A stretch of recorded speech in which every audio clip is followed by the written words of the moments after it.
Hmm. Let's see if we can get this going. Uh,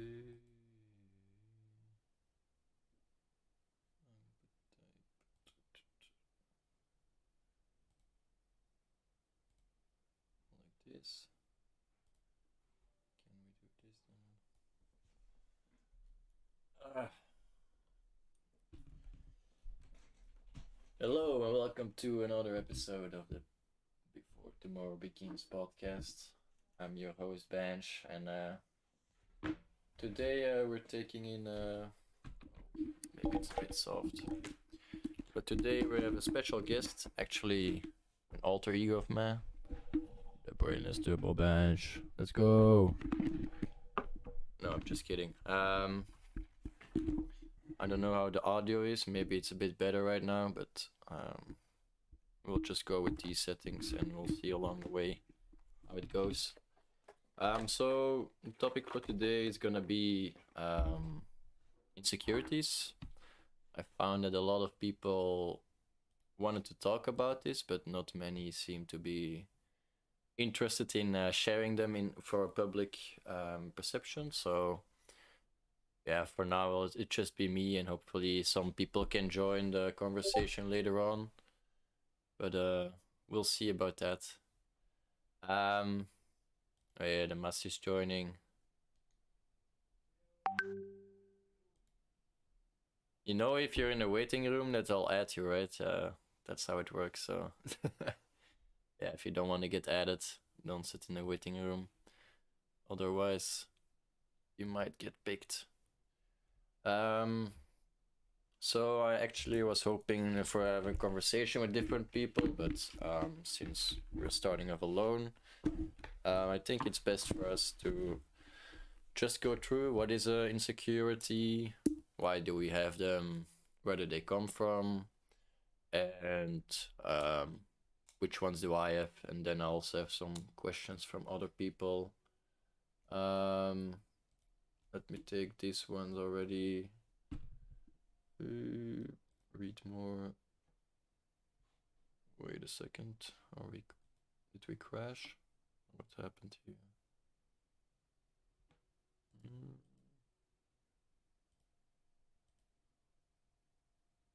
Oh, it was actually working before. Okay. So let's get these ones out. Boom, boom, boom. Let's get a new Word document and let's add them. These are the questions from Bruno.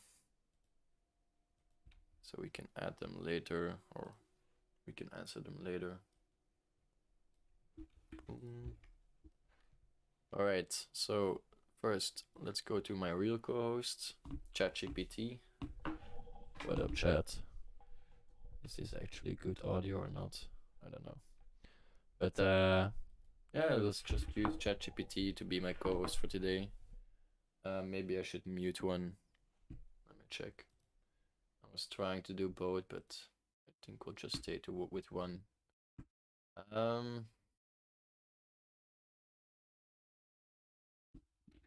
Let's see, what are insecurities? Let's see what we get from here.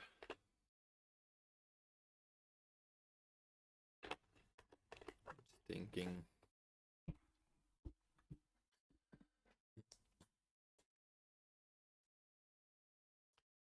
Maybe you should try this.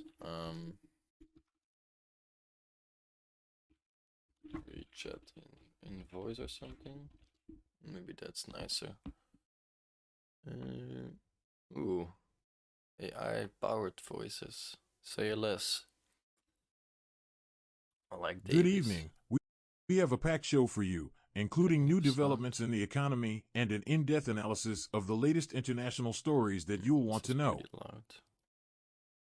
Good evening. We have a packed show for you, including new developments in the economy and an in-depth analysis of the latest international stories that you'll want to know. Why am I not hearing the sound? Is one connected? No.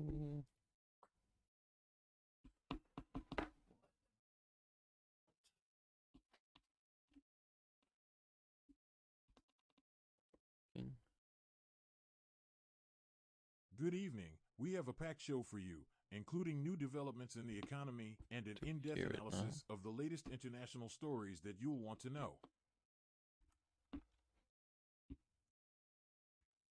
Oh, it's not working, I guess.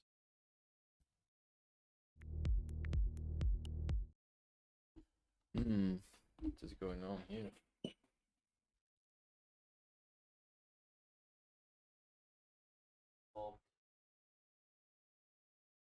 Let's see what the output device is.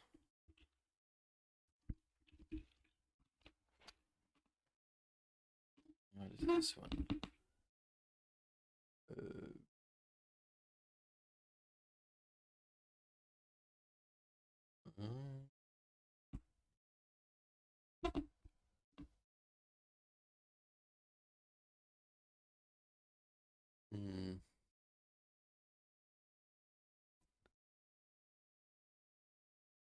Okay, now it's here. Why am I not hearing something?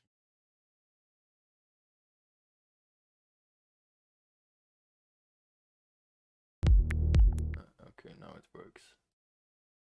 Okay, so how does David Good sound? evening. We have a packed show for you, including new developments in the economy and an in-depth analysis of the latest international stories that you'll want to know. Alright. I'm liking him. So let's add this one. And it actually feels like Insecurities are feelings of uncertainty, self-doubt, and lack of confidence in oneself. They can manifest as doubts about one's abilities, appearance, personality, or worthiness. Insecurities can be caused by a variety of factors, such as past experiences, social pressures, comparisons to others, and unrealistic expectations. They can also lead to negative self-talk, avoidance of certain situations or activities, and a general sense of anxiety and fear. It's important to note that everyone experiences insecurities to some extent, and they are a normal part of the human experience. However, if insecurities start to interfere with daily life or cause significant distress, it may be helpful to seek support from a mental health professional.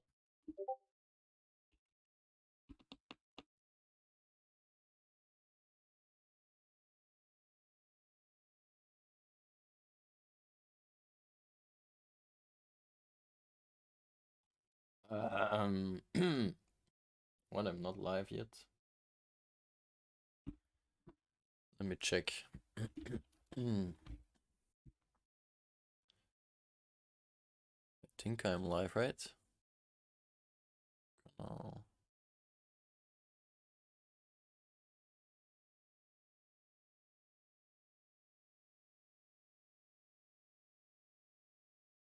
Oh, I'm live.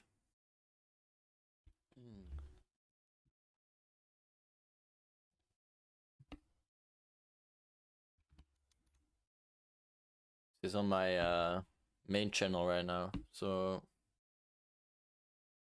okay, let me do some big boom, boom, boom, boom, this one, then I'll add this one. I think I'm live, right? Mats, if you can confirm, would be nice. So I'm gonna post this also, and then we can go.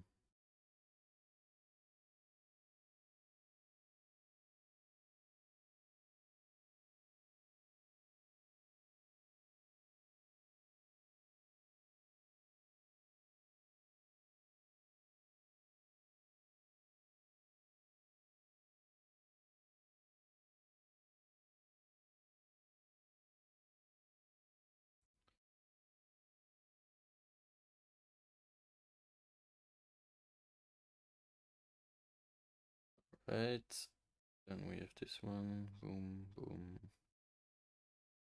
boom, doo, doo, doo. All right, so we're kind of done. Okay, maybe I should zoom this in a bit. Let's get this off. It's getting warm. All right, so let's start again. Yeah, we're just gonna listen again to this. Insecurities are feelings of uncertainty, self-doubt, and lack of confidence in oneself. They can manifest as doubts about one's abilities, appearance, personality, or worthiness. Insecurities can be caused by a variety of factors, such as past experiences, social pressures, comparisons to others, and unrealistic expectations. They can also lead to negative self-talk, avoidance of certain situations or activities, and a general sense of anxiety and fear. It's important to note that everyone experiences insecurities to some extent, and they are a normal part of the human experience. However, if insecurities start to interfere with daily life or cause significant distress, it may be helpful to seek support from a mental health professional. Okay, some very good points here. I think important to notice. So ability, appearance, and personality are probably the big ones. I don't know, wordiness. I think it's also a big one, but I don't know too much examples about it, other than maybe imposter syndrome that I might or might not have. But we'll get to that later. So I think the biggest ones for insecurities are past experiences. So people obviously have negative emotions or negative thoughts about something bad that happened to them. And this translates into an insecurity when the similar situation or something or the identical situation arises. So people, how people work is we all are like mini robots that learn from young age that how we should act and how we should behave, and we always go back to past experiences to know for a situation how we should handle it or how we should behave ourselves. And I think if the past experience was bad already, then the present experience won't be better. So you project this kind of unresolved emotions or um, insecurities that you have encountered before, and you will present it in each situation based upon this experience. For example, if if I was gonna take a bad one, but for example, if friends never really liked you or they were not honest with you, you'll be more hesitant to make new friends. Every time you're put in a situation where you can make a friend, and it becomes like an automatic thought about maybe they're playing the same thing as my friends before. But I think obviously this is very toxic for yourself. Social pressures. This will result of will yeah. This will how do you say it? This is based upon how, for example, if you're talking with your boss, you will have kind of anxieties because um she or he has so much more experience or so much more knowledge about something, and you feel very um very amateuristic or like not on the same level as the person you're speaking with. And this can create kind of down pressure from like normally this shouldn't happen, but obviously this happens any situation. Like people are not on the same level about some topics, and there's always some kind of pressure. But a good talker usually puts the other person more at ease by saying, "Oh, it's okay if you don't know this," or they're like more informative than directive about something. I'm not going. I don't know where I'm going with this conversation, but I'm just gonna go with it. Even if it's just for me talking to myself for 2 hours, I think it's fine. I'm gonna be honest, I was kind of insecure starting this one. because I needed someone to talk with, and it's much easier to have a conversation than just talking to yourself. But at the end of the day, I can't expect anybody to really join in. Like, this is a hard topic, and I got kind of baited into it. You guys voted for it. It is what it is. I'm not gonna blame somebody or be like, blah blah blah. I'm not gonna do the topic. Even though I really wanted to do the topic with Zoe, but she's on vacation. Shout out to Zoe. Just make the best of it, and don't forget the peeps out here. Next one is comparison. Oh, comparison to others. I think this is especially true for people of your age. For example, in the workforce, people like to compare themselves. How much you're earning? How much are you doing? How much is he gonna get the promotion quicker than me? You're always thinking about what the other ones are getting and you are not getting. And yeah, these are all toxic things. I don't have to explain it to you all in detail, but maybe when I come to it in a more experience or in a situation I visited, then it's more clear what I mean by that. Unrealistic expectations, I think, is more like setting your bar too high, or like aiming for the sky, and if you don't make it, you're gonna be like sad for the next month. This is, I think, very true um for a lot of people that really are used to performing well. They like to set the bar high, and if they don't meet that bar, they get really anxious about it. Like they feel like they're failing in life, even though they're doing like 90% more than the rest of us in life.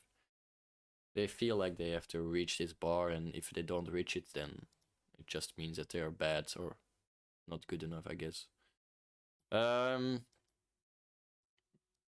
so I think the obvious one here, negative self-talk, especially for example with addiction, this is very true. I said to like a lot of people in my life, like the biggest criticizer of what I'm doing is myself. Like, if you're addicted to something, you're constantly thinking and struggling with it. You it doesn't leave your mind. Maybe you have a good day and you're not thinking about it, but honestly, I can't say I had those days. You're constantly thinking about when you're doing your addiction, when, oh, I shouldn't be doing this. This is so bad. I know it's not gonna resolve my situation, but still you're doing it. So maybe my punishment for this is talking to myself for 2 hours. And who knows, maybe I'll learn something from it. Avoidance of certain situations or activities. This one is actually funny. Like, um, as a stoner, I would so many times skip on things or not go to events. And I can't really say I'm that upset about it, Like, at the end of the day, you feel like you're obliged to go to a lot of events or you should do some certain things for other people, but you have to get used to say fuck it to people. Like, I'm not gonna do that. I don't want to waste my time on that. And if it's even if it's is it smoking, like a lot of people would not understand. Oh, why would you smoke this night and not go with your friends out? Like, there are nice evenings with the friends. Don't get me wrong, but if it's like a standard evening at the bar, I couldn't be bothered. It's just kind of done with that situation. If it's good weather, maybe I'll like it, but in the evening, has to have a lot of nice people there to really get me out of the house. Mm. General sense of anxiety and fear. Ah, fuck that. I guess it's too vague. Let me close my WhatsApp. It's important to note that to some extent, a normal part of you. So, I think everybody knows. It's like there is not a single person in the world that doesn't have an anxiety or an insecurity. It's maybe really minimized or not even noticeably present, but there is not something like being totally secure about everything. Like you can be confident in things, but some way or somehow people still have insecurities. Um, so maybe should I start with myself already? I'm thinking maybe I should just go through my life. I guess what kind of insecurities I got into and um, how I dealt with them. So let me just go back. So I guess where do I start? I guess my first insecurity in life was actually being too thin. My whole life I've been pretty much a skeleton. Like I've struggled with gaining weight. I've tried many times.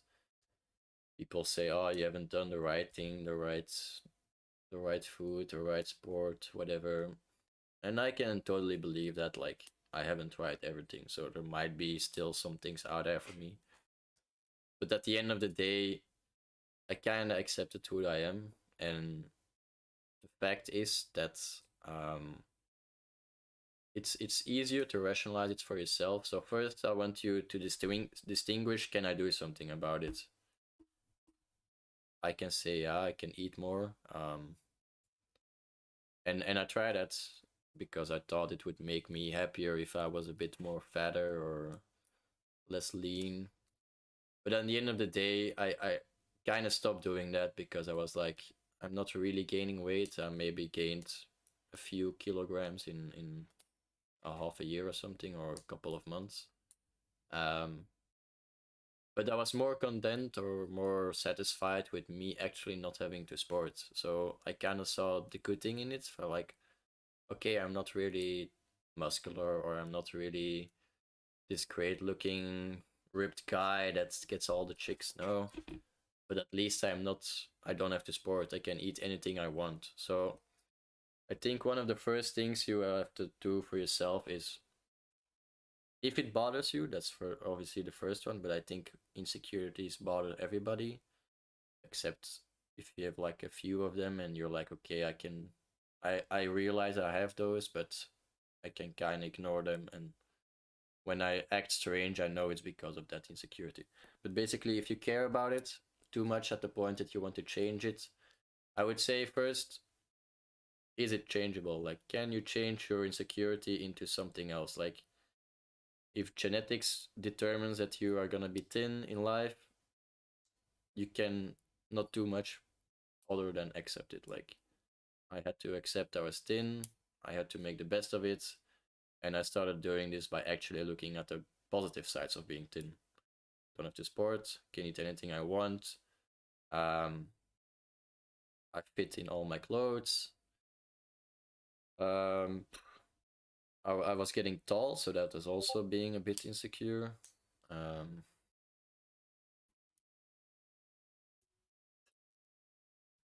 that was also being a bit insecure.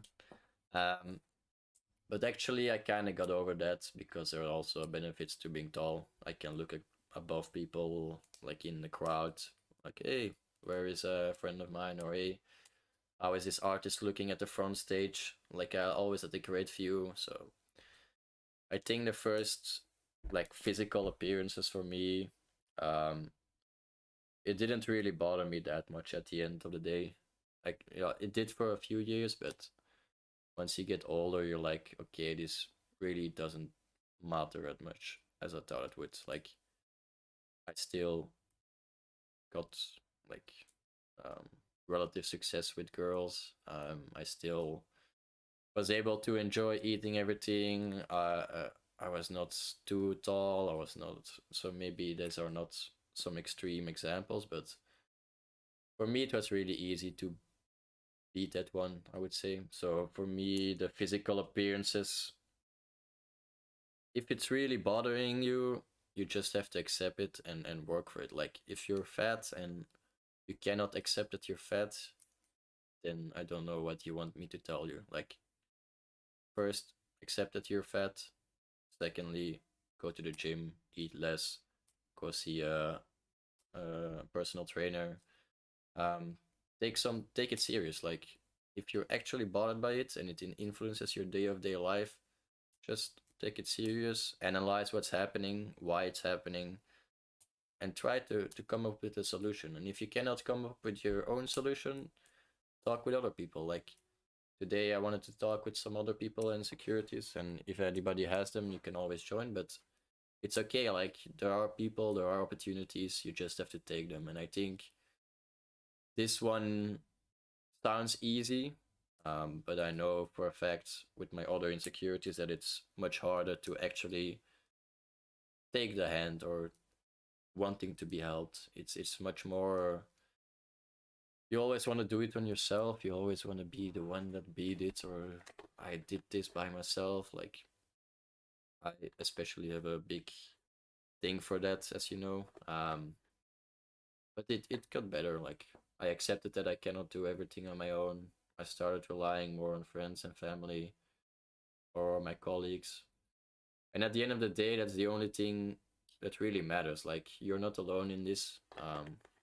Obviously, if you have friends, some people might not have friends, then you have family, you might not have family, then it gets a bit more trickier. But I think if you're like a pleasant person, like you're actually trying to get better, be positive, then people will gravitate towards that and actually want to help you as well. Um, because everybody wants to get the best out of themselves. Like, no one is perfect, everybody knows this, and we all want the best for another one, especially by knowing, like, or her. I would not wish anything bad upon people I know. Like, if there's a problem and I can help with it, shoot away. Like, I'm not gonna be there every day asking you, hey, is everything all right? Do you want some help? No, you have to take the initiative there. You have to be like the one communicating, like, hey, I have this problem. Could you maybe help me with it? Or is there something you can think of that would help me? It doesn't have to be like life-changing things. Like, you can just ask, hey, what do you think about this food? Is it better? Like, and somebody with a science knowledge could maybe look into it and say, hey, this kind of looks better than the alternative you're eating. I should try it, or you should try it. Um, so I think first one's acceptance is a pretty important one. So accept that you're fat, thin, long, short. And I'm gonna do this for the physical first. So accept that you're the way you are. You have a long nose, you have long limbs, whatever. I kind of use it to my advantage at sometimes. Like, I'm like a slender man. People say, ooh, and yeah, I'm still undefeated by the boys. So this is a shout out to all the boys. Come get me, bro. right here, right here, right now. No, I'm undefeated in wrestling because I have like a insane grip. I thought Mats was gonna come in because his door all of a sudden went open, but it's not happening. Okay, so first acceptance. Then you have to actually be willing to put in work. So effort is a important one. You can be all the acceptance you want if you're gonna pout and be sad in your room the whole day. Nothing is gonna change. Nobody cares about you that much. I'll take the challenge. Come, we can show it on stream. Who is gonna be stronger? I'll put it on the bed so that people can actually watch us struggling. I'm just kidding. Just flexing a bit because of my appearance. I had to accept it. So the second thing is effort.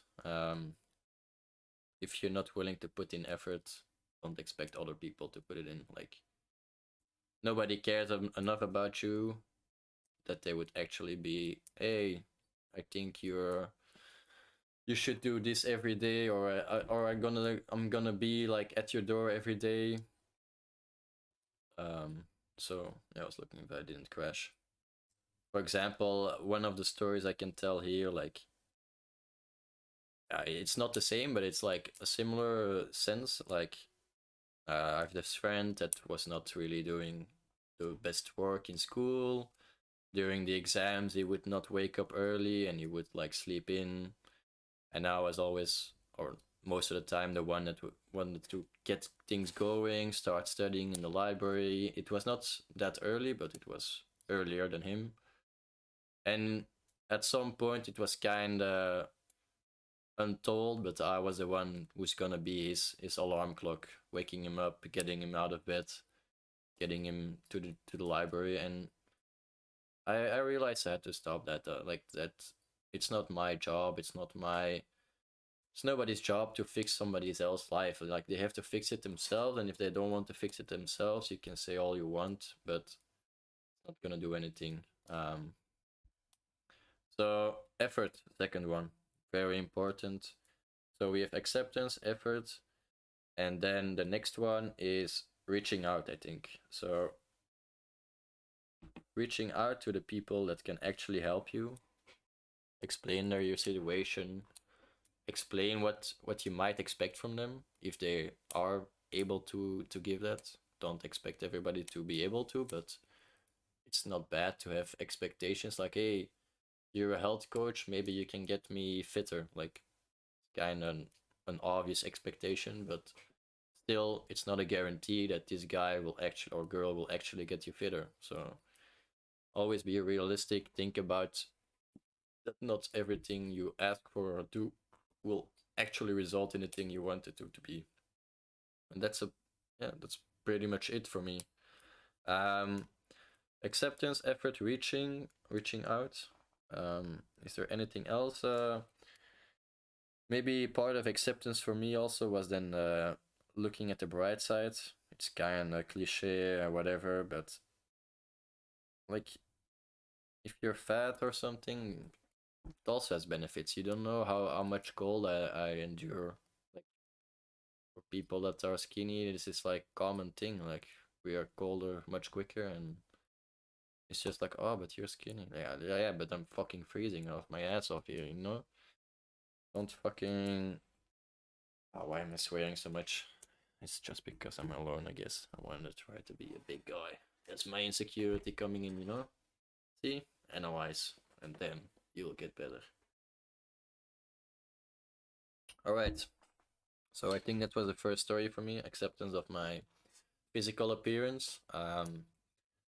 Actually, I think this should come. I don't know how you say it, but maybe this should come first in everybody's life. Maybe I think nobody actually accept themselves from the beginning the way they are. Everybody wants to look for something they're not perfect in, or that's not ideal, or oh, I want to change my nose. It's kind of straight here, whatever. F all that, you know. Like everybody's different, and that's what makes it exciting. Like if all the girls and boys would look the same in the world, how would there be any difference? Like, how would people know each other or care about each other? Like, oh, this guy also looks like a blob, you know? All just blobs. We're all blobs talking to blobs. So that's what I learned, and I was talking about the previous time or the first episode. Things should not be neutral all the time in life. You should have like ups and downs. It should be positive and negative. Somebody should have a short nose, somebody should have a long nose. It's just the way it is, and in between or having everything neutral is kind of, it's maybe the prettiest ideal, but whatever. Like it doesn't define who this person is. Even if he's good looking, don't just assume that he's also a nice guy or a good guy, or don't assume that he's a jerk because he's good looking. Like everybody has their own thing going on, and physical appearance is, in my opinion, the least important one of all the insecurities you can have. Doesn't really care too much. Like who's gonna judge you? There's like 9 billion people in the world. Do you expect all of them to be like, oh, you have really a long nose and I don't like you? No, like most of the people don't really care. So that's my only tips I can give for this one. But I would say for me, it was really a part of my life in middle school, I guess. Maybe it trickled a bit into high school, but I think I kind of got used to it in high school. It was not really an issue anymore. Um, Second part. or second insecurity I maybe encountered in my life. Um, mm, I would not say I really encountered it, but I think making friends is also a big one. I would not say I'm very good at it, um, but I would also not say that I struggled with it. So for me, I always had a few friends at least, and they were really people I cared about. So even though I am not in touch with a lot of my earlier friends, they still come into my mind from day to day or like week to week, and I'll think about them or I see them on Instagram and I'm like, they kind of look like they have a nice life. Maybe I should maintain a relationship. And that's, I think, the most important one for friends. Like, you can have a good connection with somebody or a good conversation with somebody or do something fun with that person, but if you do not maintain it, if you do not ask for how their day is or how they're doing, the friendship or the relationship is gonna die out. Like, it's constant work, and if one person does all the work, then it's bound to fail. I'm not gonna name specifics, but I know a lot of people that have been giving a lot of their attention and time towards friends, and I always say to them, like, if it's really a friend, they should also like listen and give you time and be ready for you when you are. And I think that is something that a lot of people struggle with, because I'm pretty strong or pretty confident in myself that I don't really care if everybody would not be my friend anymore. Like, obviously it would suck, but I think I can look behind it if I really am a douche guy or something happened that's really turned off all the people in my life. I would not be that sad, I think. Um, it would be more of a reflection thing, like, what did I do wrong to make those people drop me or not be in touch with me anymore? And if you come to the conclusion it's only you, then obviously you should change. But if you don't come to any conclusion, like 99% it will be the other person not giving you the things you were expecting from them. And that's okay. Like, friends, you can have expectations for them. If you expect your friend to be there when your mom dies, it's not something bad to expect. Like, they should be there for you. And if something happens, they should be always ready for you to help you. So in that sense, I think I was starting with making friends, but now maintaining friends. So maybe I'll go a step back. Making friends, I'm definitely not a good one in that. I have very difficulties or insecurities, whatever. Um, Actually, is there a difference? Difficulties or insecurities? I think difficulties can become insecurities, but in my case, for example, I kind of accepted that I'm not this most social guy. Not gonna be this kind of social, um, how do you say it? Amazing guy that talks to everybody in the bar and meets new people every night. Like, I generally don't meet new people in my life. Um, that's why I'm also like giving time and energy to the ones that deserve it for me. Like, I want to stay their friends, and if if if I'm not putting in the time, it's because I also feel like it's not going where I wanted to go. That's just how it is. Like, it's not bad that people get out of touch, or it's not that I regret it that much that I'm like, oh, I should have kept touch with my best friend from middle school, because that would be so amazing right now. Like, doesn't really matter that much. In the end of the day, you're gonna find new people and other people that are more that fit better, and you just have to accept and take responsibility with the people you want in your life. If you're like, this person doesn't give me anything and he's always asking and he's always complaining about their stuff, like, why should you care? Like, they they are not giving anything in return that you also value, and sometimes you want to talk to them and be like, hey, I have this problem, can you help me with it?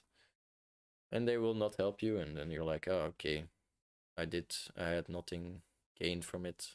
I have nothing, I just gave them some time for their problems to be vented, but if I want to vent, there's nobody there for me. So making friends, I'm just kind of dodging the question, I guess. So making friends, I would start by assessing the situation that you could feel comfortable. So I would never go to a club and be like to new people, hey, what's going on? How are you feeling today? Do you like this music? Whatever. Way too forced for me. So how I identify the situations, for example, in a bar or in a festival, I'm a smoker, so I know obviously when I'm outside smoking and somebody comes next to me, it's way more easier to start conversation. It's way more when you're both doing the same thing or you're both in the same kind of vibe. You see it, you know. You're like, okay, this guy or this girl is kind of smoking also, and is just vibing with the music myself. So then it's your opportunity to actually start conversation and yeah, get going with that person. I'm definitely not one that goes to girls. Most of my female relationships have been through Tinder, and I'm not really ashamed about that. I just realize that I'm not that socially connected to situations where I meet new people that are not in my regular circle, I would say. Like, I want interesting conversations and different opinions in my life. And if I search in the same circle that I'm already friends with or that I already know about their ideas, then it becomes less interesting for me as a potential partner. Like, I already know how they are. I saw their I saw how they are as a friend, and for me it's very different a friend or being in love or in a relationship with somebody. So I would not recommend that for me. Like, or yeah, why do I say recommend? Um, I would not do it myself, but anyways. So the setting is very important for me. Good setting. Find your moments. Like, you don't have to force anything. If you're at the bar and the music is way too loud, yeah, fuck that. You don't have to um, put yourself in there and go out and talk to these girls. Just just be who you are, like. And if you find the opportunity to talk to somebody, take it. Like, I think the two most important things here are feeling comfortable in the setting, so and not forcing anything. Take a leap, but not force anything. If a person is not interested, it's not the end of the world. Like, I'm sure that a lot of people are not interested in what I'm saying right now, but I don't really care. Like, I'm doing this for me, I'm improving myself, and so should you be handling these situations. Just go in live and whatever you do, you cannot fail if you don't care about what the other thinks about it, you know? Like, it's a bit weird to say, but at the end of the day, you're doing this only for you. Who's gonna find you a girl or a new friend? Like, it's only gonna be you, and if you fail at it, then you can only improve. That's just how it is. Like, I probably failed a lot of times that I don't even remember anymore. So that's how much it tells you. Like, it doesn't really care in the hindsight. If you don't take your shot, you're never gonna make it. And yeah, I like cliches today. I think I'm gonna stick with a lot of cliche stuff. um, so once you made actually, or once you actually talked with a person and you're like, this person is kind of interesting, don't hesitate to say that. Like, people love compliments. People like to be seen, heard, respected. Say to them like, hey, you have a kind of interesting mind, or that's an interesting topic that you're talking about. I would never thought about it that way. Just say something that makes them feel like you actually heard or saw them. You can say they're beautiful, but like these are more easy conversations that or easy compliments that don't mean too much shit, to be honest. Like even the most pretty girl, like I said, or the prettiest boy still has insecurities about their physical appearance. So it's not about really saying how they are in general. It's about highlighting one interesting aspect about them that you really like, and you're like, ah, the way you walk is really interesting. Like you set one foot and then you set another foot before, and you can say whatever you want, but just mean it. Like say something that's actually interesting for you. For me, it would be probably some unconscious behavior that somebody does. Like, hey, why do you do that? It's kind of funny that you react that way if I say that, or if you look away when I look you in the eyes. Oh, that's probably. But I handled that one later. It's a good one. I was very insecure about looking in the eyes, and it's kind of funny actually. Oh, I was also a crybaby. Now we're getting somewhere. I'm finding all my insecurities. Now I have to make the order right. So I guess making friends or finding girlfriend, whatever fits your narrative. Um, be genuine and say things you like. Like you don't have to feel embarrassed to say, I like the way your hair is pinned down or whatever. Like in this way, it's not weird to say something like that. It's just they're probably not used to hearing that, and that's what makes it more honest or genuine, I would say, because it's not something like a you have nice eyes. They could also have nice eyes, but doesn't really matter. Like they already know that their eyes look blue. Whatever. Just say something they haven't realized yet. That's what people like, I think. So for maintaining friends, um, I think I still have insecurities about that, to be honest. I'm constantly in a struggle between trying to not be the rude myself and actually being the rude myself. Like, I want to do good for my friends, but on the other hand, I also just want to say fuck it to them.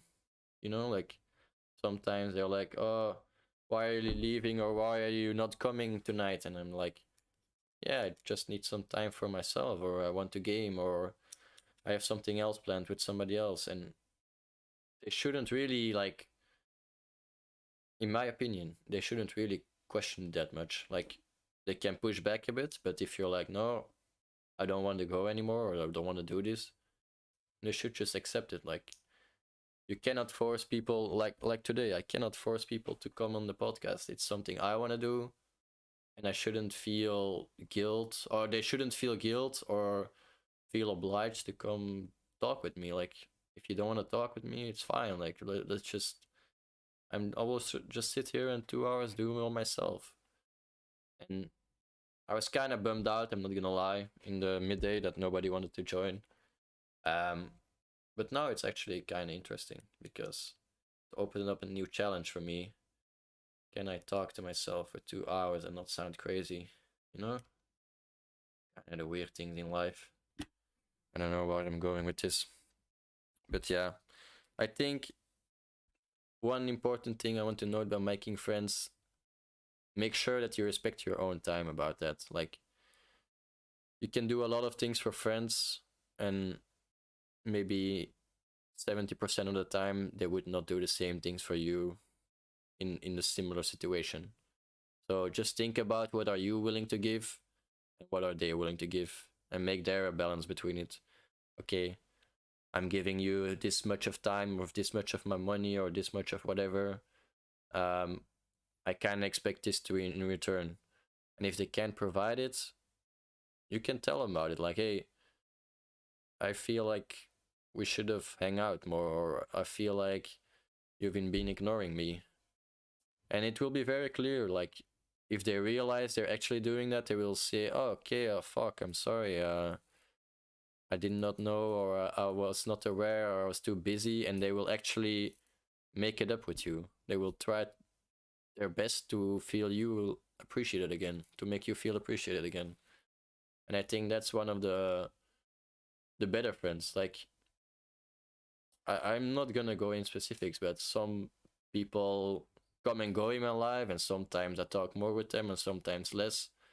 But even though that you're maybe not the best friends or the ones that really are gonna stick together till the end, you just appreciate each other. And every time you need them, or you need, or they need you, you're gonna be there for them. And that's just what it's about. You don't have to expect too much about them, but it's only healthy to expect certain things, I think. Otherwise, you're just rowing the boat of somebody else's life. Like, you should always be the main character in your own life. That's obviously, it's going back to what I said first. Nobody's gonna give too much fucks about you. Just how it is. Like, you should just take your life in your own hands, and if anything or something is not as you want it to be, change it. Like, don't blame somebody else. Don't be like, ah, oh, they should have hanged with me because I did this for them last week. And I definitely had, damn, it's another one. I definitely had my own troubles with that. But I'll come to that later.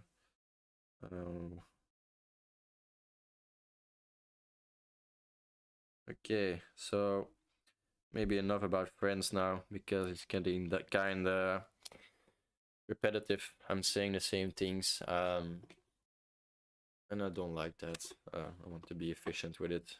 So next up we have looking insecure. Why did I write that down?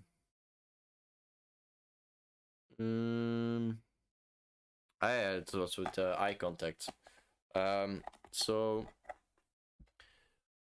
how would I say this? I've always had I've been the youngest one in every class I've been.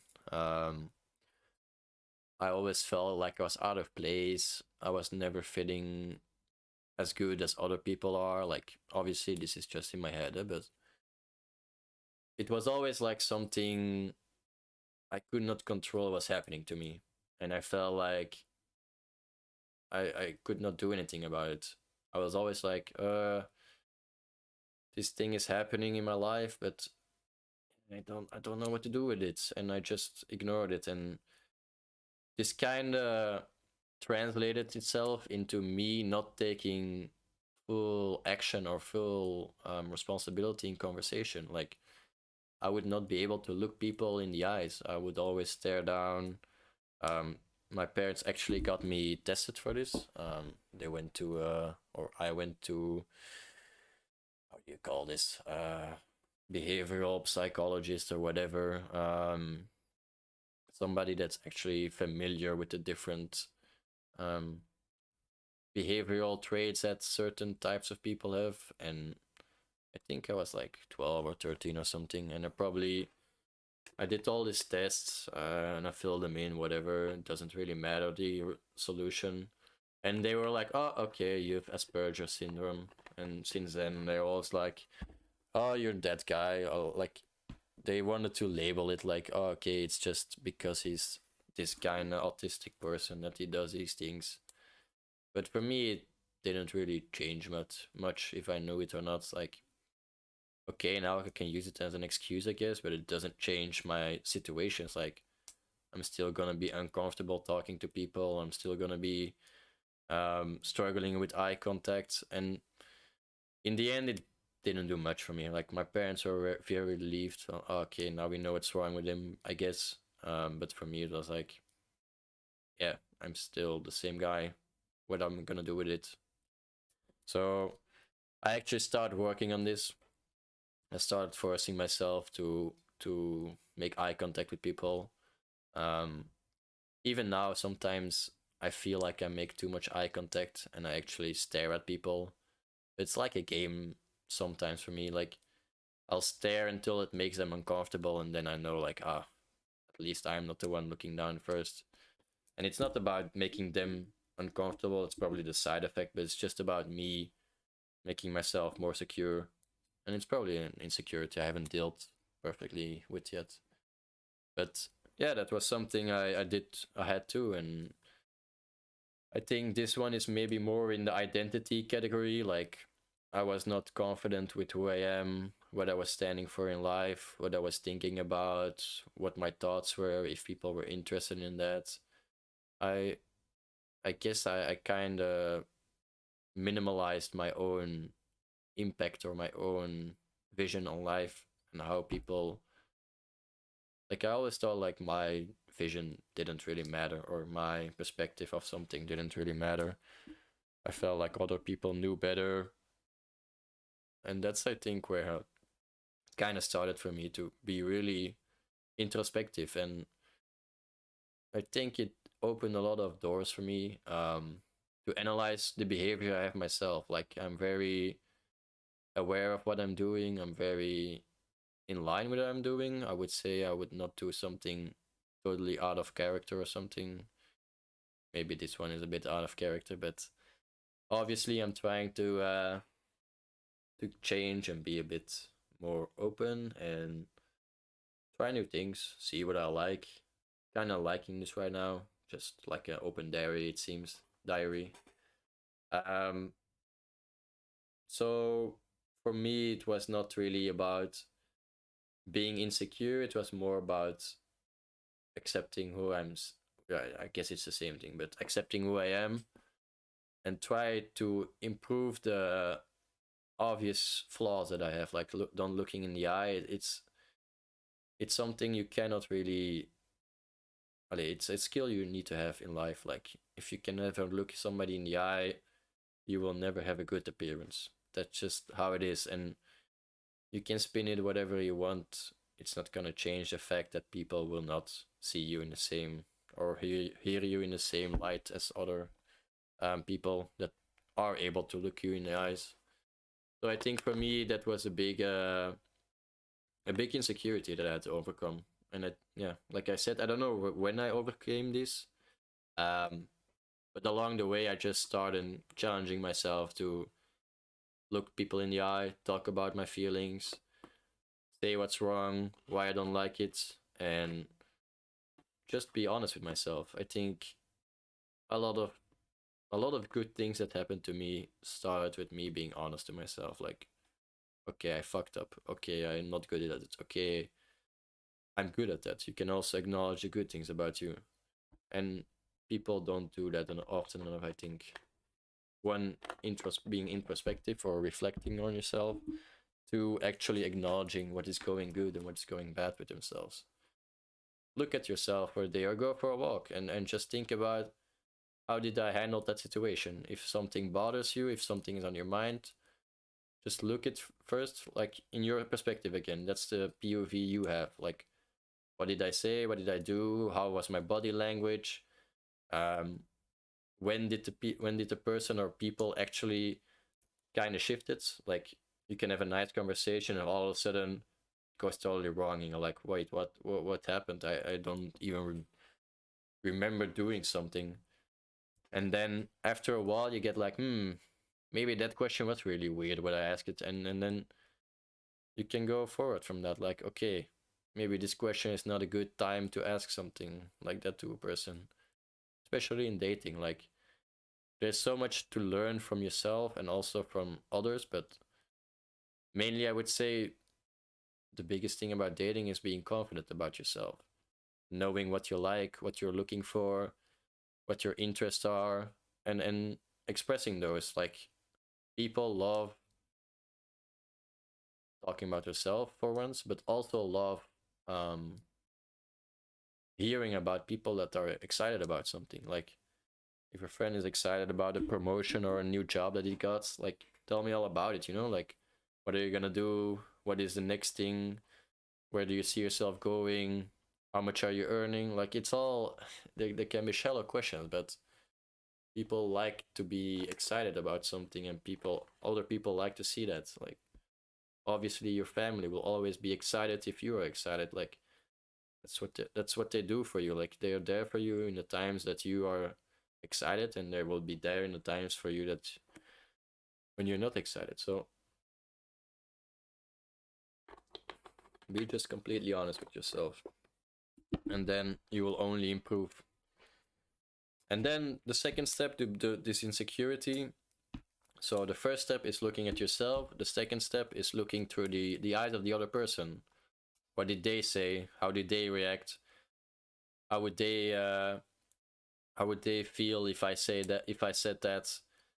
Maybe they also have these insecurities that they don't like to talk about. They will also say certain things they don't think it's necessary, or whatever, that they don't feel like sharing with you, and you don't know about these ones, you know? You can only know what they tell you, but there's so much more to a person than what you're saying. That's where body language is very important. Like, if you're making somebody uncomfortable, you can tell it very quickly. Like, just stop the conversation, and you're making this person uncomfortable, or change the direction of the conversation. That's just it's just no-brainers. At this point, I guess, like, I hope everybody that is listening at my age knows these things. Like, you don't want to, yeah. You should be able to put yourself in the shoes of somebody else and see the conversation or the topic or whatever through somebody else's eyes. But yeah, maybe I'm going a bit off track here. So that was one of the looking insecure. I think this was kind of identity, kind of insecurity, identity. Making friends, I guess, would be social, socially, social pressure. Maybe, I don't know how you say it. What did I write? Social status. I wrote here. So we actually have one of each category almost. Then the two left are abilities and skills and past experiences. Do I have something? No, I have two identities more. So I'll just add this one. Imposter syndrome. I'll talk about it later. And do I have something about past experience? Let me think about this one. Yeah, I guess for my family, like, I never had this close relationship, or I would say interaction with my parents or my sister or my, like, I was a pretty solitude guy, and for example, I really didn't care about birthdays. Like, I still remember one of the gifts I got from my I don't know how you say it in English, but like your meter, your tante, I don't know, aunt, some kind of aunt that's special for you, that can give you gifts or whatever, or wishes you an extra happy birthday. So I got this gift from this person, and it really epitomized why I didn't like gifts. Like, such a weird concept to give some person that you see once a year a present, and it costs a lot, and the person probably is not going to use it to the full extent, and it just feels bad. I felt like, why should I accept this gift that I'm not really gonna use? Like, I don't really care about it. I rather just that you had not given me anything. And it kind of goes back to me that I really don't felt this close connection with my family on this kind of thing. I never really cared too much about birthday presents for that fact. And it kind of stems from that. Like, it's maybe still an insecurity, but I hold it true. Like, the best gift you can give me is something I can use. And if it's something I haven't thought about it yet, you have the perfect gift for me. But otherwise, it's like, yeah, I got now these flowers. Ooh, ooh. So this was actually the first time I got flowers from my girlfriend, so or like in general, just flowers in general. And I always thought that it was kind of useless, flowers. But I'm gonna be honest, I kind of liked it, getting flowers. I don't know, especially because it's not like the ordinary flowers. It's like some kind of bushy bouquet. So you can surprise me, but in general, I don't like birthday gifts. Like I would not give person birthday gifts for this reason. Like it's an insecurity, I guess, but it's also kind of my identity now, and I think that is maybe a bit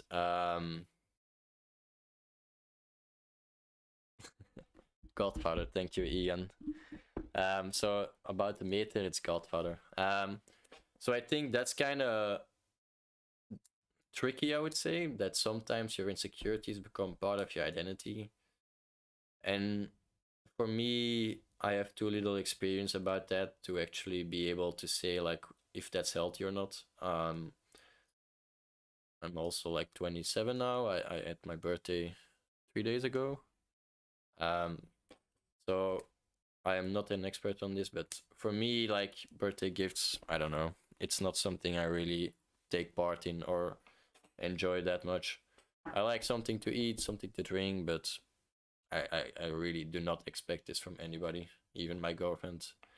So I know it's kind of ritual or something that is baked in our society, our culture, in our culture that we should give gifts to each other when it's a birthday, but that's where my gifts for me is more about time. Like the most precious gift I can give somebody is making time for them. I feel like if I go to your birthday party, I feel like going there is the gift for me.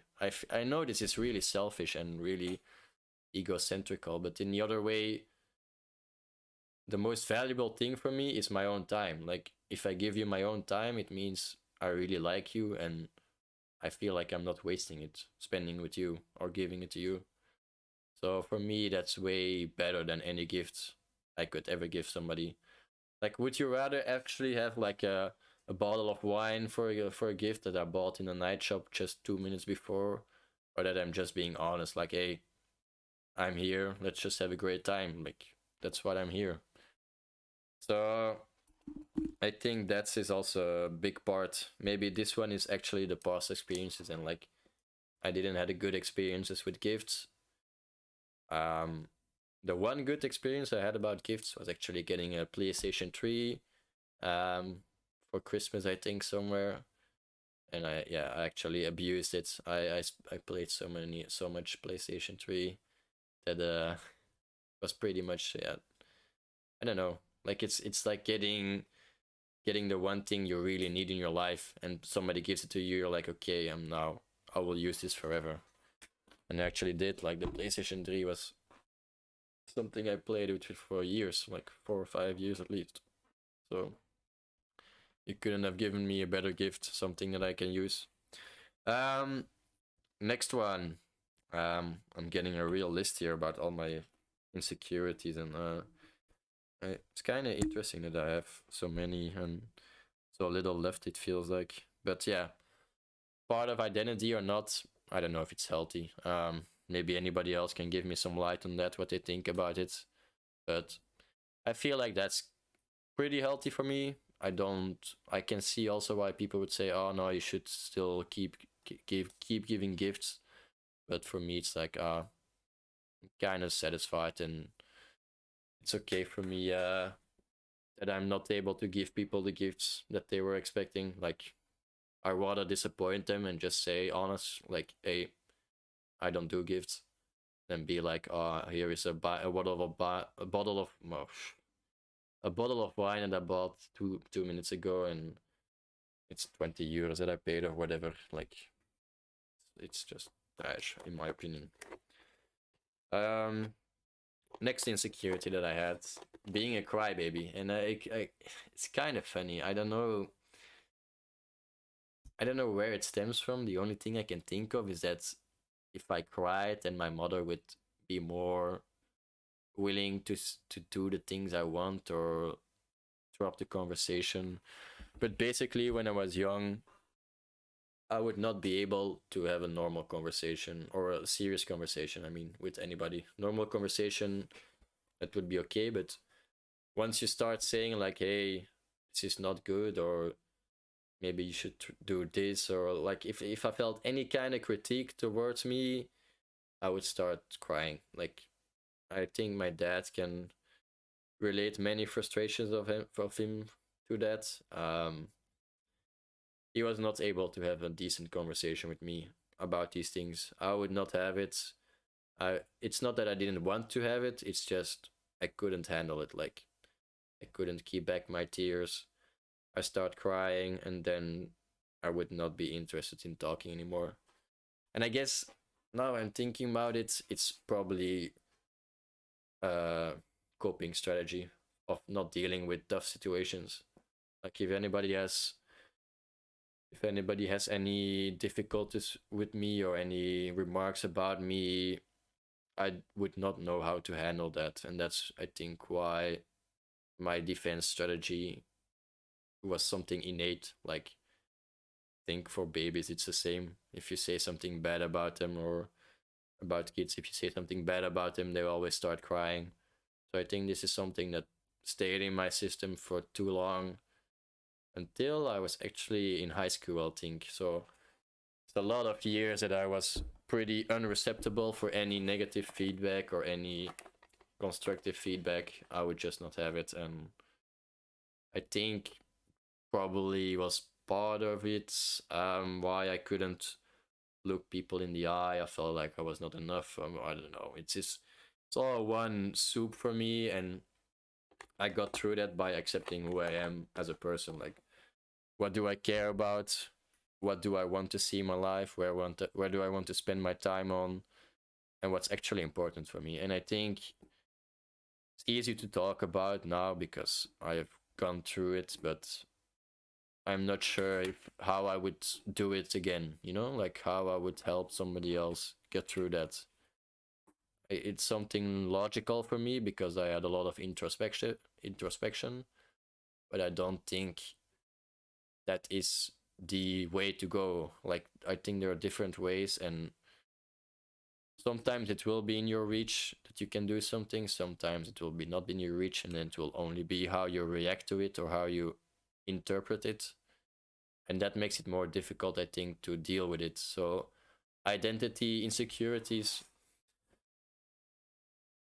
I I cannot give really advice on that. It would be weird for me. I would say the best thing you can do is analyze yourself. Like, why do you feel insecure about it? Why does things another person say hurt you or make you feel bad? Or what is actually the root cause? Like, try to, how you say it, go upstream to the river. Where does it start flowing? Where is the first bad feeling that I had in this conversation? Was it when the person said this? Or and it can relate to the person themselves. It can be a bad person just saying bad things, but it can, most of the time it will be yourself misinterpreting or taking it too personal. And I'm still victim to this. I'll add this to my list of insecurities for later. So I still have these insecurities about people talking negative things or like not a positive thing about me. I'm still struggling with accepting that, and I think my close friends know that. Like, I can take something very personal that is not meant personal, or I can take something out of context and be like, why did you say that?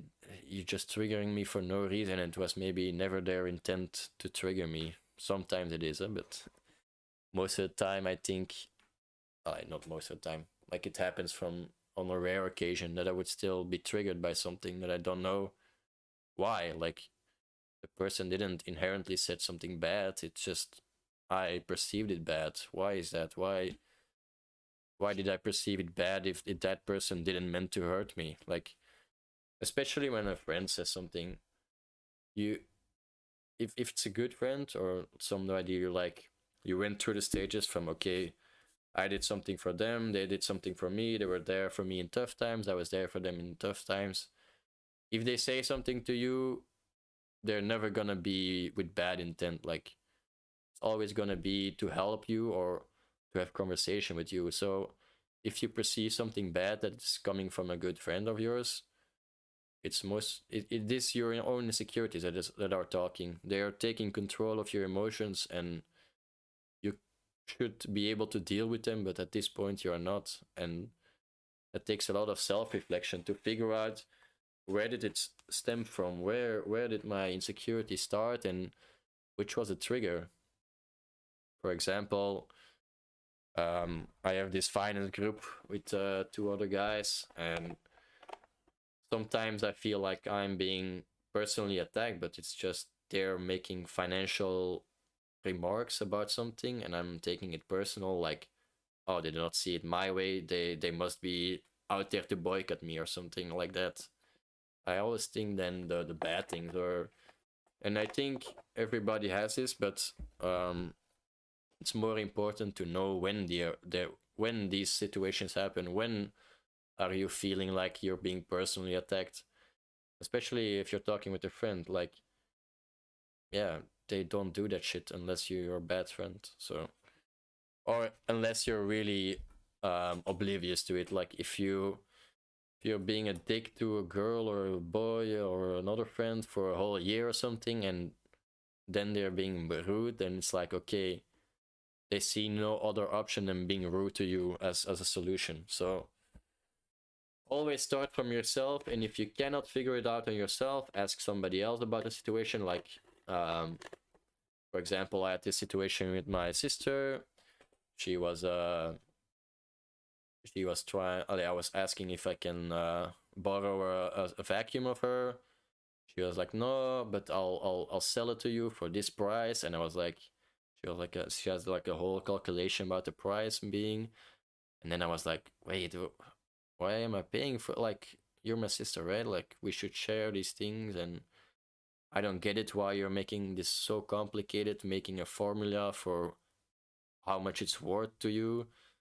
And then I went to my parents, like, is this normal? Like, is it just me or whatever is going on? And then they were like, oh no, I also think it's pretty strange. And then it kind of got solved. That it means, like, sometimes it's very nice to have an outside perspective, somebody that knows you both, knows the way you are both, and then can judge you separately on that. From, hey, maybe you did say something weird there, and then you're like, okay, the wording there was not perfect, so maybe I have also a bit to blame for it. But yeah, I think that's good enough for this insecurity. So the crybaby, I was not able to defend myself. Like, I would just cave. I would not be able to say what really bothered me, why I was feeling sad or not performing or whatever that it was that they wanted to talk about. And I was just insecure about myself. And the only way possible I saw to defend myself was by crying, because the conversation would usually end there if I start crying. Luckily, I'm not a crybaby anymore. I can officially say that I'm not really going difficult situation out of the way. I like talking about them. But when there is like room, first you get a bit triggered, you get a bit hostile, and then you have to let it rest a bit and then talk about it with somebody else or with the same person on a different time.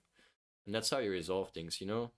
They can say what you think, what they think you did wrong, and you can say what you think they did wrong, and then you can actually come to a resolution or a solution. Next topic. So this one is also a funny one. And I'm really trying to stop this. Hey, the yes in the chat is listening. No, I really struggle with this, and this is one also that I probably used to Jesse.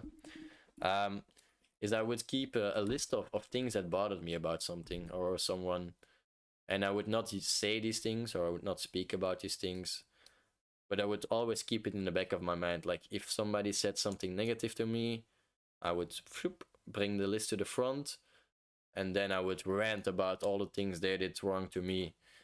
And it goes back to this coping mechanism that I try to do. So it seems now that I'm listing these up that I had a lot of issues with dealing with negative feedback to me, or not negative, even constructive feedback. And I would also find that I would have to find these ways to cope with it. And I think after crying, my next one was actually this watch list. Like, okay, I did this wrong, but hey, you did this, and this, and this wrong. And then it would make them shut up, but it was not really like an effective way to solve things. And one day a friend really highlighted this to me. Like, he said, like, dude, how are we supposed to talk about something bad with you if every time you do something bad, you bring my bad stuff up?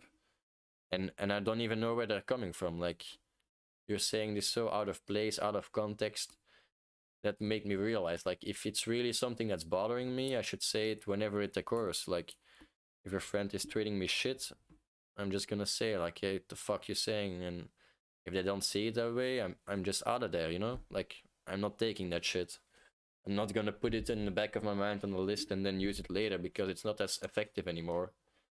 So I think for me, that's another coping mechanism of my identity insecurity, I guess.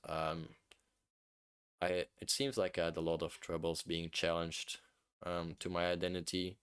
Maybe because I felt like I challenged myself a lot, and then I thought other people challenging is not appropriate enough. I don't know what the reasoning was behind there, but I think it got way healthier now. If anybody can confirm or deny, whatever, doesn't really matter. I'm just going for it. So that was definitely something bad that I did, and I'm sorry, Boris. And yeah, yes, I don't really care.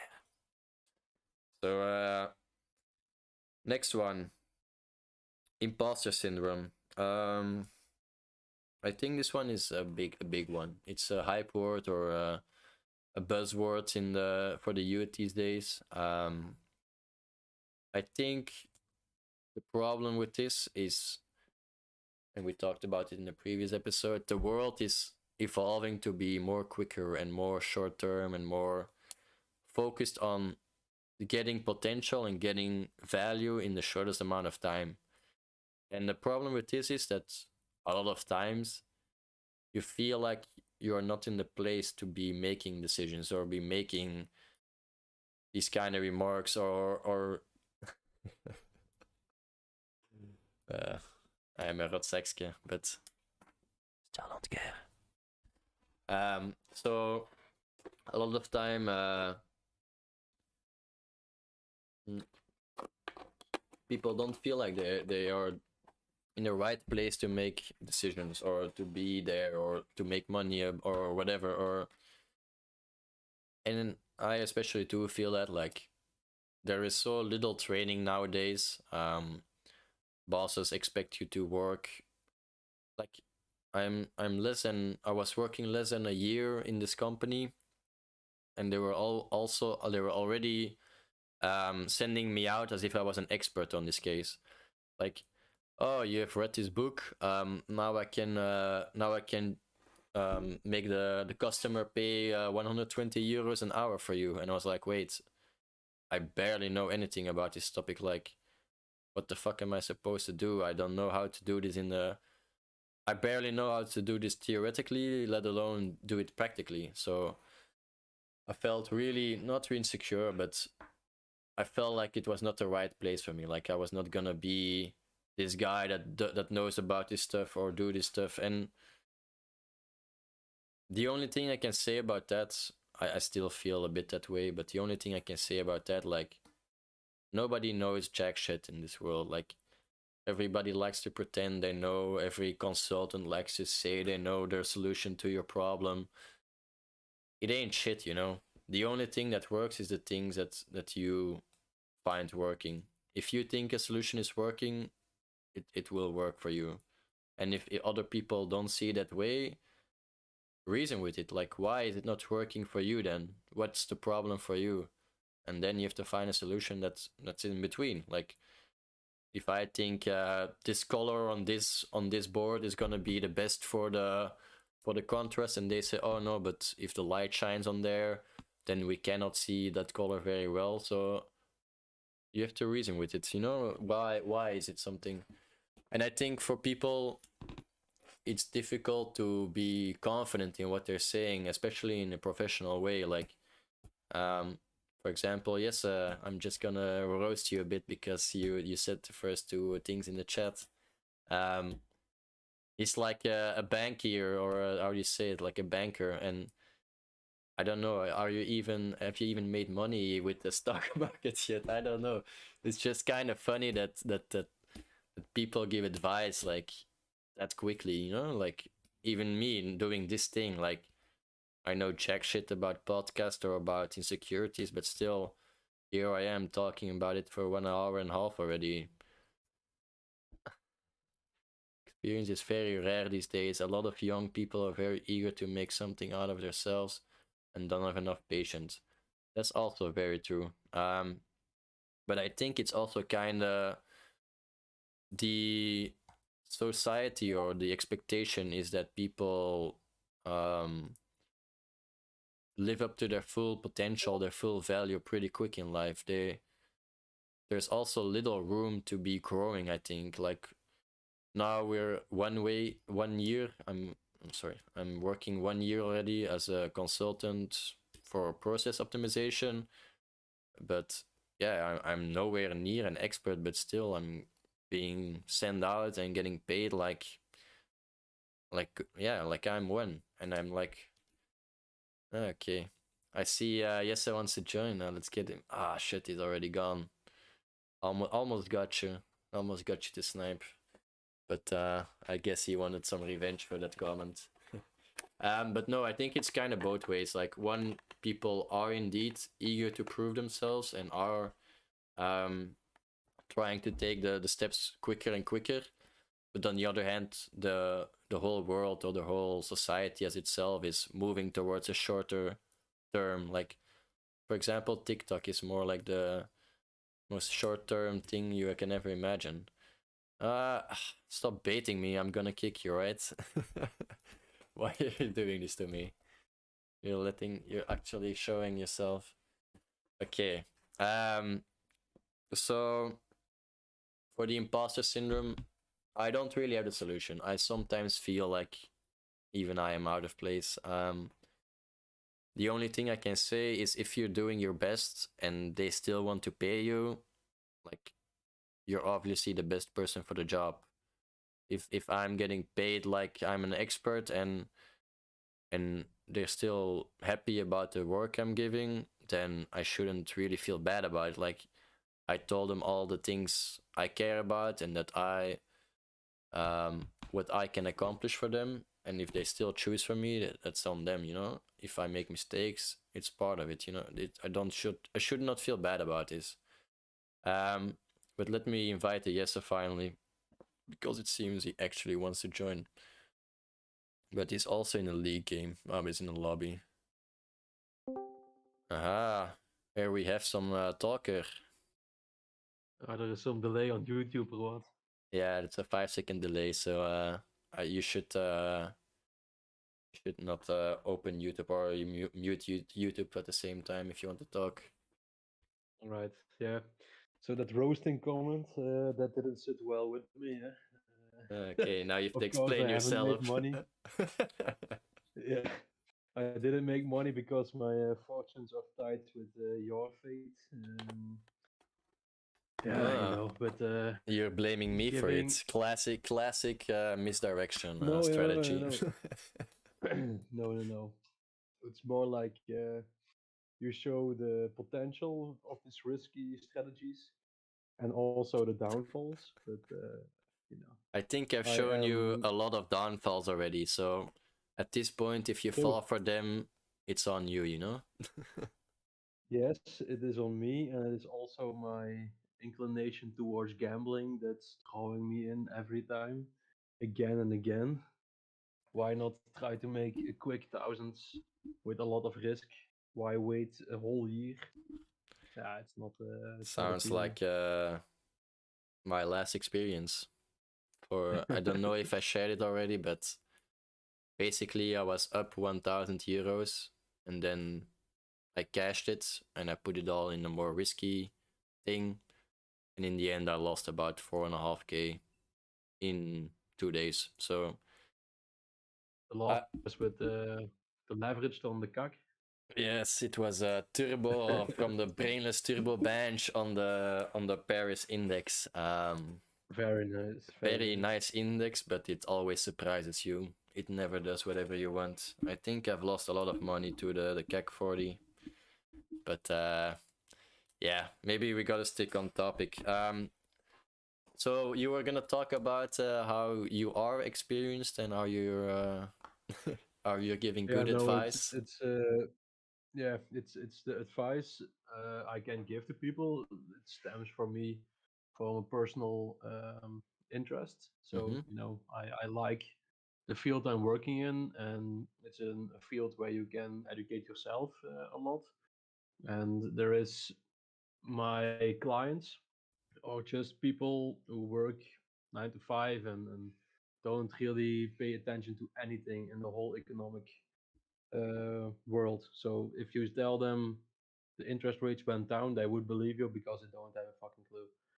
It's my job to seek out what they are prepared to risk, how much risk they can tolerate, and yeah, in accordance with their long-term plans or short-term plans, yeah, make a sort of financial planning.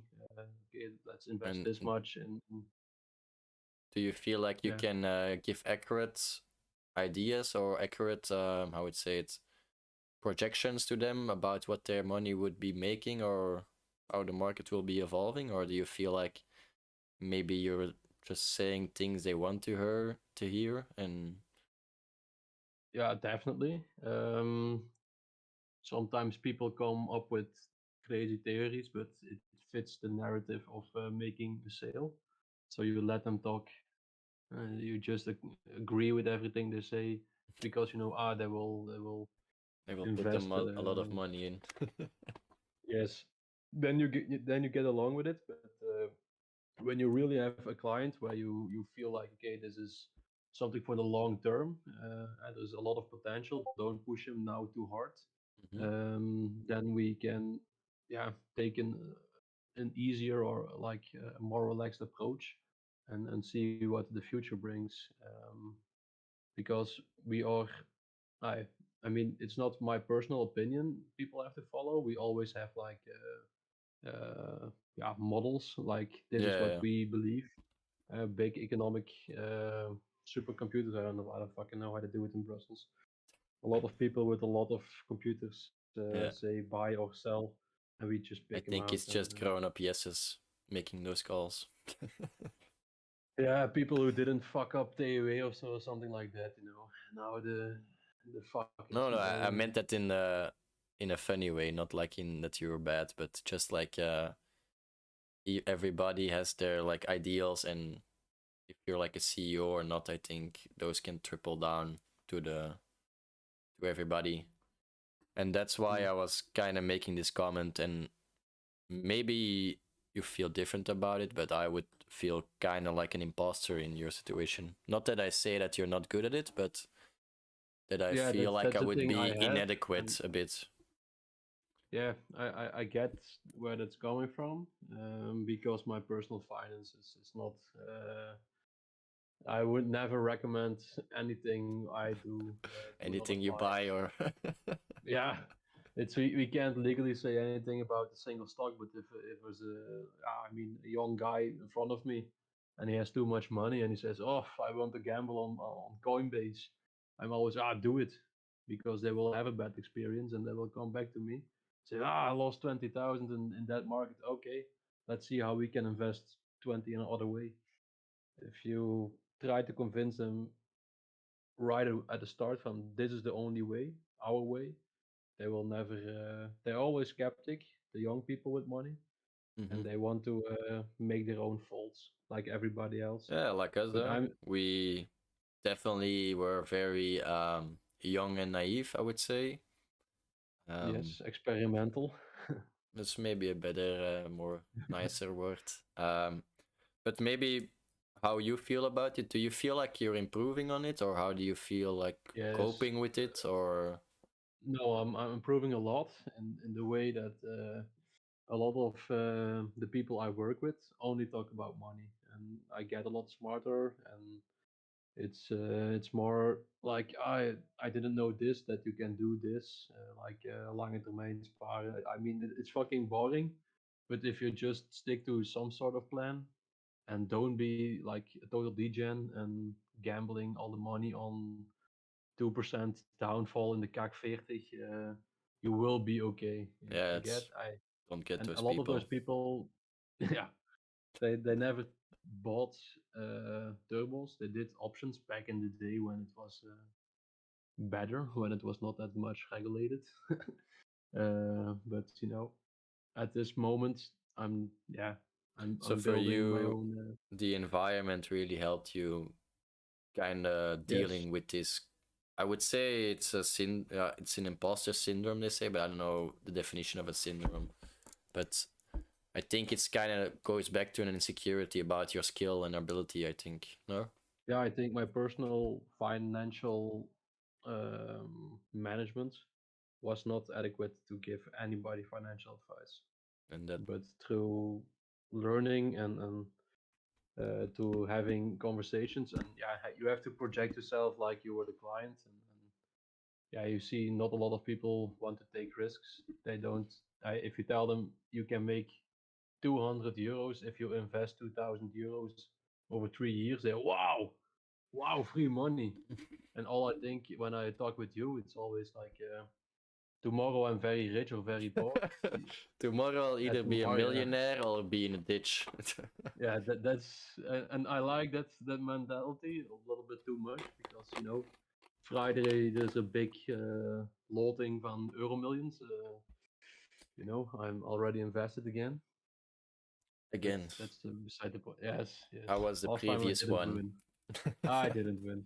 Oh, I really? think with I spent 100 euros and I won six. So it's not broke yet, but I want to see we'll what see. the chance is to win Euro Millions. Yeah, but you don't have to be negative about it, Bayman. No, I'm not negative. I'm just realistic. The chances are bigger than zero. It's always bigger. That's what What I'm is this saying. for a bad answer? I hear 1 in 139 million. That's pretty okay, actually. And Yeah, how much is 1 billion? Is it like 5 euros? 250. 250. So at So 40, if the and if Belman is another the 40. if the pot is higher than 300 million, it's really worth it. I don't know. Maybe my math is completely off, but It's 130 millions this Friday. And okay, I so bought that's 40 lower. tickets and Jasper as well. The chest 40. Yeah, each. So only 100 euros, but every Hmm, time the pot is above 80 million, we do this kind of thing. But okay. it's not paying that well at this point. But Only has to pay once. But I that's, think you this see, is frequency is our friend this time. It's the same with scratching lots. Frequency, make sure you have the short-term variance, like the big one. You never know if it's one of the next one.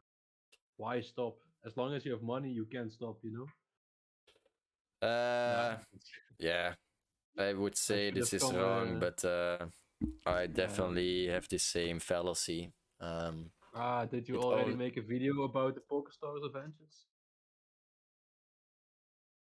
what? PokerStars. Okay. I don't No? gamble. Oh, but I have some screenshots. No.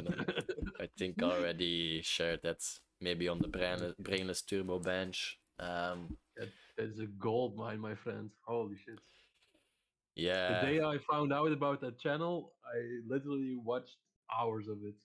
It was constantly playing. I went to shit. I went to lie in bed. It doesn't matter. I was watching The Road to Salvation, swing trading, day trading. It was so shitty. I liked it. Yeah. The Come reason on, why what's I up, was YouTube? hiding it is because I didn't think it was any content, but I know you would like it as content. Oh, But I loved it, man. I'm glad that you loved it. I had a blast making them and losing money. It was all for a worthy cause. course. I think so. I think I liked every video. Nice. That's a real one. But yeah, okay, let's go back to the main topic of today, yeah? Yeah. Insecurities. Um, do you have another insecurity you maybe want to talk about other than the imposter syndrome? Or I had at the start of my relationship, I was I think it stems from insecurity, but I was very jealous. mm-hmm. My girlfriend has a lot of male friends, I should say, You and were gonna say boyfriends, right? yeah, yo, a pimp has to live, No, but at the start it was not something I was used to. I've always been kind of dominant in that way. Like when you're with me, it's just me. Mm-hmm. You don't have to text anybody. You don't have to see anybody on the weekend. It's just I mean that was my standing point from then on. But it's changed because you grow up, you stop smoking weed, you get into real life. You have some female friends as well. So you don't always want to have sex. It's always back in the back of your mind, but sometimes you can suppress you can suppress it. So where did you And think this stems from, or when did this become obvious to you that you are like programmed this way, or was programmed this way? I think because previous relationships went wrong, and from there it stems from the insecurity you're not good enough, or like, maybe there is something between them, and they will,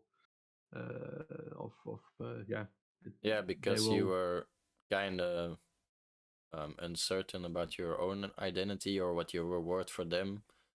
You started to yeah, project it my to them. position, yeah, and for sure in the start of a relationship, when it's only a few months Yeah, old. I think a lot of people have that insecurity in the beginning. So, but I Yeah, feel but like for you it was more um elaborate, or how you say it, like more of a thing. For other people yeah, they can suppress it easier, and I think for you it came no, it out was more strong. yes, especially when yeah, in those moments, and I feel slighted. I always will be the one who makes sure something happens, so I can express everything I have to say, and I provoke a lot of people with verbally most of the time. Um, yeah, not just you triggering you, but I can make sure I go under somebody's skin quite easily, especially if I have zero respect for somebody. It sounds fucked up, but it's just It's your how kind of I coping maneuver. mechanism, I think. Just like I had Yeah, my crying and not looking people in the eye or whatever, or I yeah, think your crossing coping swords mechanism verbally. was trying to get under their skin so that they would feel uncomfortable. Mm, no, And try to provoke them in doing something, and to force somebody to pick sides. You know, when I are you mean still when there talking was about your girlfriend then, or yeah, yeah, I okay? mean, for example, when I got jealous, then I would try to provoke the other person who I was jealous of, like spending time with her. And so he would lash out to me in a stupid reaction, and then I would play, oh no, what the fuck Look are you at what saying? he said to me, to your Yeah, girlfriend. Yeah. very manipulative. And that stopped when, my girlfriend is half Dutch, so she just says you're fucking your head or something like that, and then you He can said talk that, about it. right? Oh yeah. And she's still in a relationship with you. Yeah, Props to her. if you talk about what the fuck now. No, it's when you talk about stuff, it's quite easy to to overcome things, and Think just that's like indeed the I've best I've way. and I've made the same faults many times, especially against some certain persons, and even through that, she always saw why I was doing it and where it stems from, and she know it's wrong, and but she always believed in something we had, and Do you she think it didn't gets take better, offense.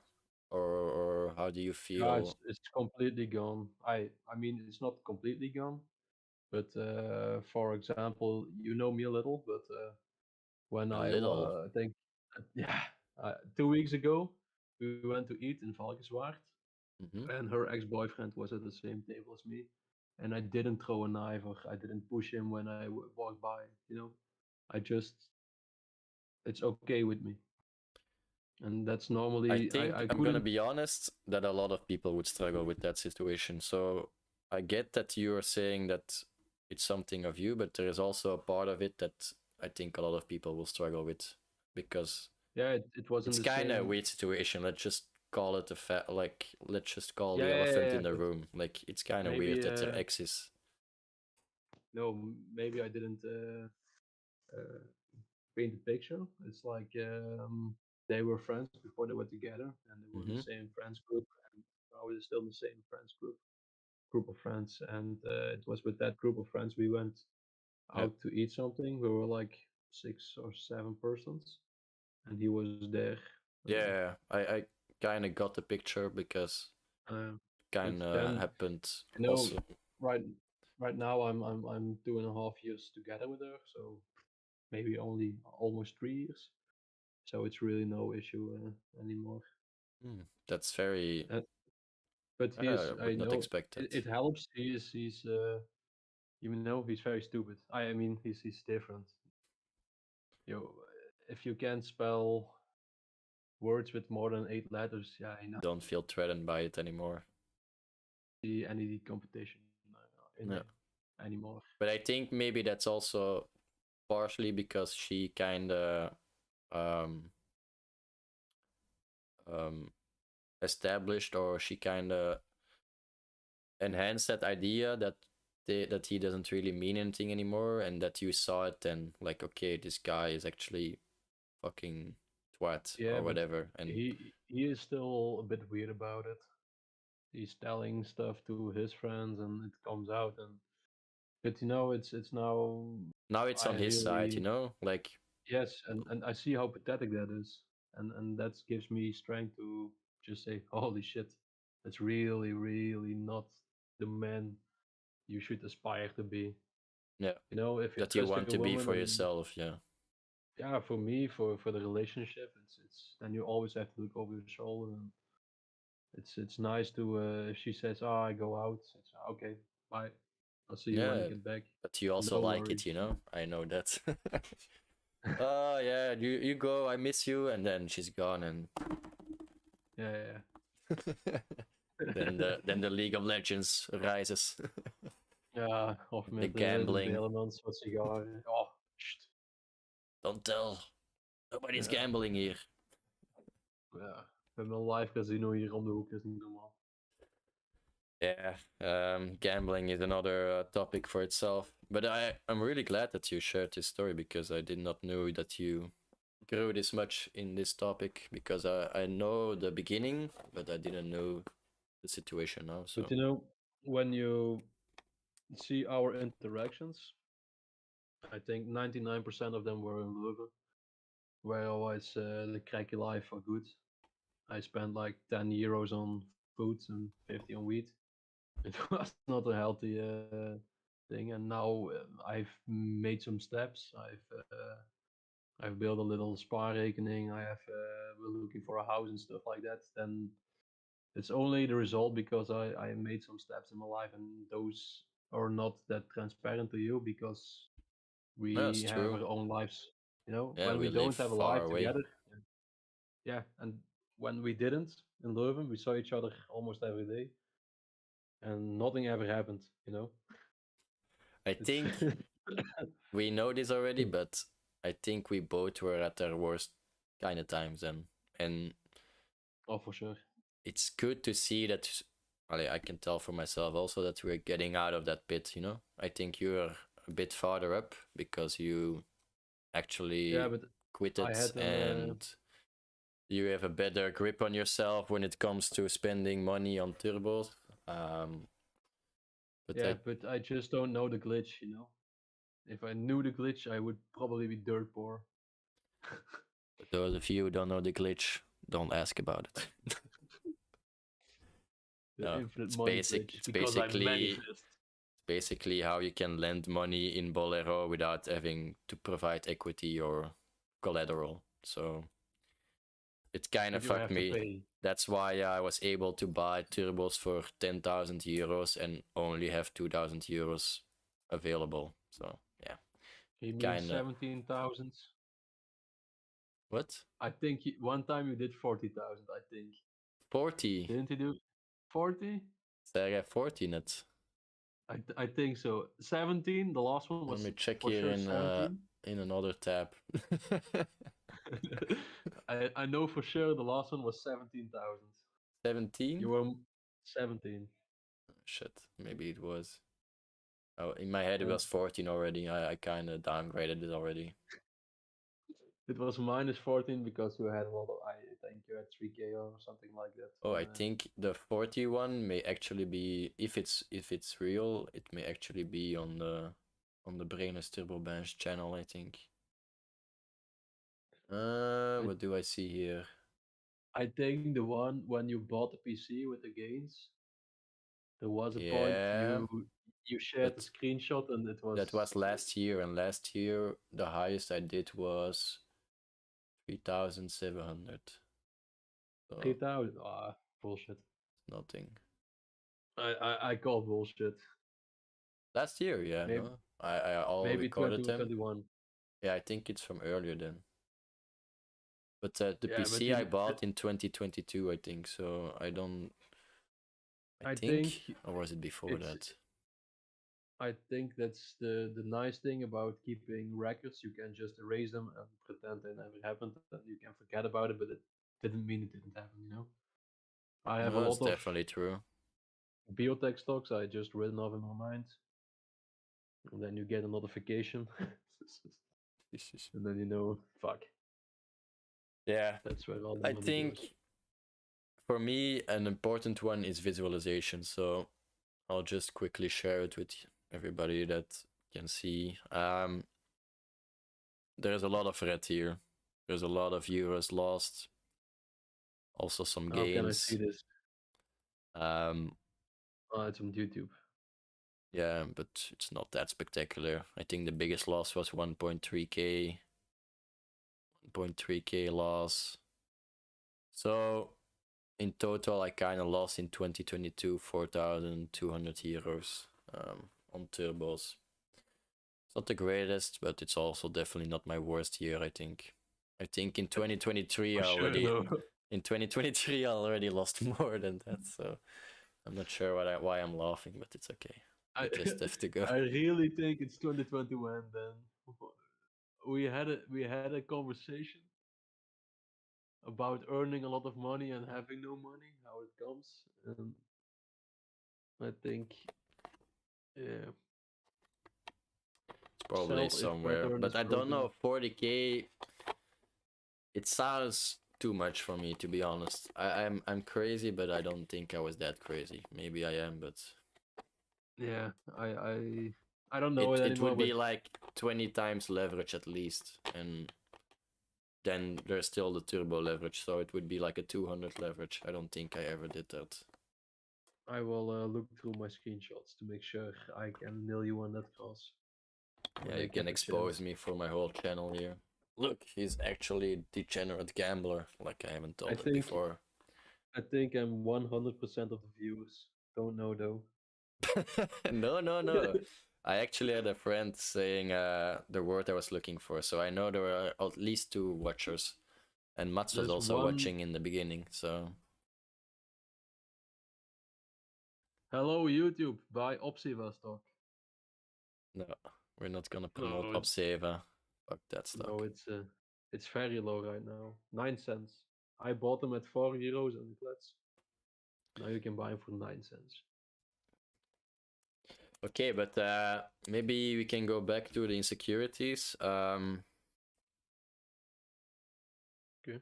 What do you thought about my insecurities? Have you heard them? I don't know how long you were listening, but I heard you say crying a lot, and then I commented, "Hey," because I liked what I was hearing. Um, So you also heard my watch list insecurity. oh yeah, of course. That was a classic one, right? It was the The classic thing is, bench. you pretend you have an elephant skin, thick height, and when you get pushed too far, you you would yeah Yeah, I you think would lash I out play. legendarily. Yeah, I think I try to play cool the whole time, but when you actually get under my skin, it becomes like Armageddon. Like Yeah. I'll drop a nuke on you, you know? Like I go from 0 to Yeah. 100. And then it was always like, okay, fuck it then, and we And I was out of there. or yeah, yeah, that was kind or we had to laugh about it, or was oh damn, he's he went off, he's mad, you know. And then, Yeah. I don't know. When I'm But triggered, I'm another really question: triggered. are you going to play Aram tonight, or Possibly. Don't know how long possibly? we're gonna talk about this, but I still have some questions from all the viewers left. I saw Big Brun sending me some questions. I had also the lovely Zoe sending me some questions. So I still have to do some questions that I want to do. Mhm. But I was kind of not done with you yet. I like that you joined because here is a good time to get to know you a bit more again. You know the time you told me about different personalities. I don't know if you're willing to talk Yes, in the about car. this.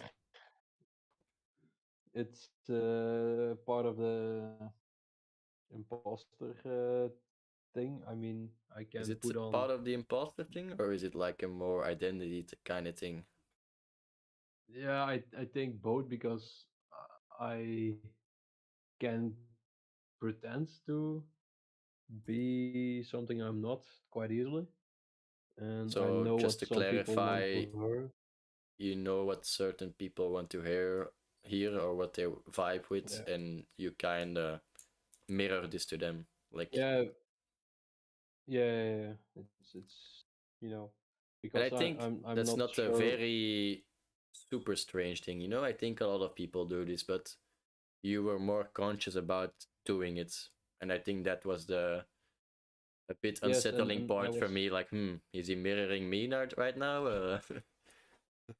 no, but there are stuff you can't do it with, I was very aware which kind of face I showed to which people, Hmm. and when people I showed different faces to would talk about me, they would not believe the other one because that's what the fuck are you saying? No, that Yeah, this doesn't sound guy anything could like not him. have said this because he's not like that.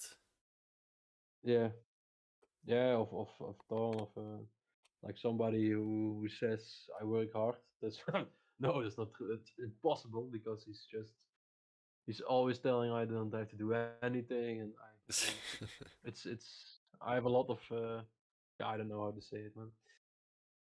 It um, goes not maybe especially with personalities is not the right word here. I think a lot of masks that that you can yes, put on yes, to mask the real you, and I think this is yeah, but kind of normal for people to do, especially um, especially in the professional setting. yes, but the time I talked to you about that was when we were driving to another coffee shop, and it was in a different time, You were and at I a wasn't weak so sure who moment. for sure, and I don't know. I mean, I didn't have a personality at all. I think my mm, personality was to smoke weed. I think you did have, but it was I didn't have unsure. anything going on in my life. I was at my second year in high school. I say high school, college. I didn't. Yeah, it was all fucking shit. No, but you actually told me this when you were working, right? This was not when we were in But high then school. you lived in. Nee, okay.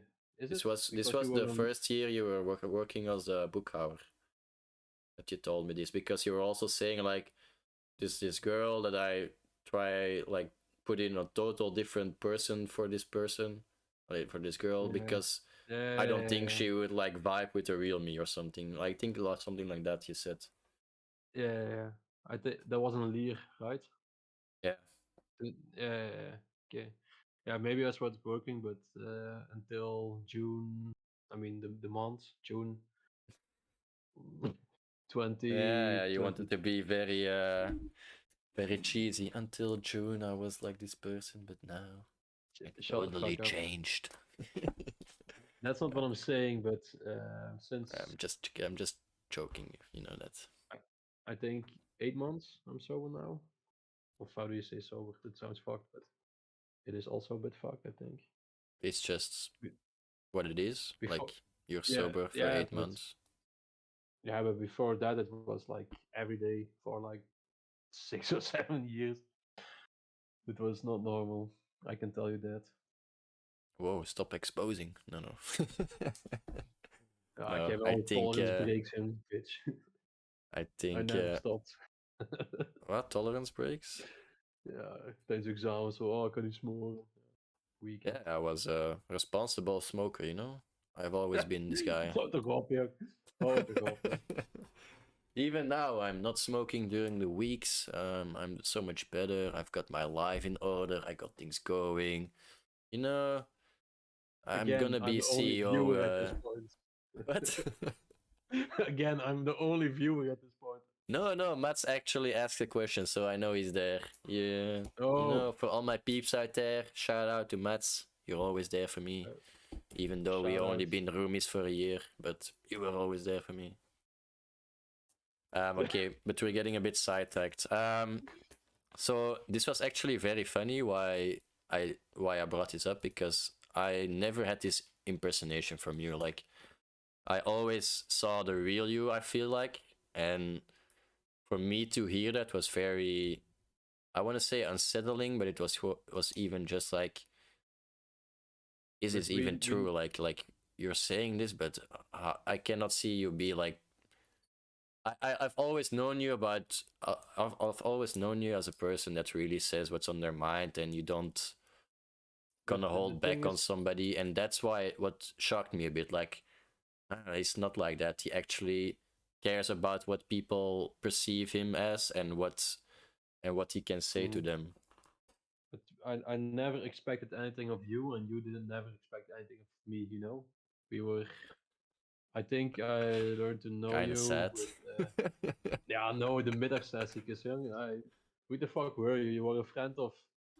You mean I know Yoshi? Yeah. Yoshi knows Boris. You were a friend of Boris. Somehow it ended up with Somehow I every ended up in midday, your room.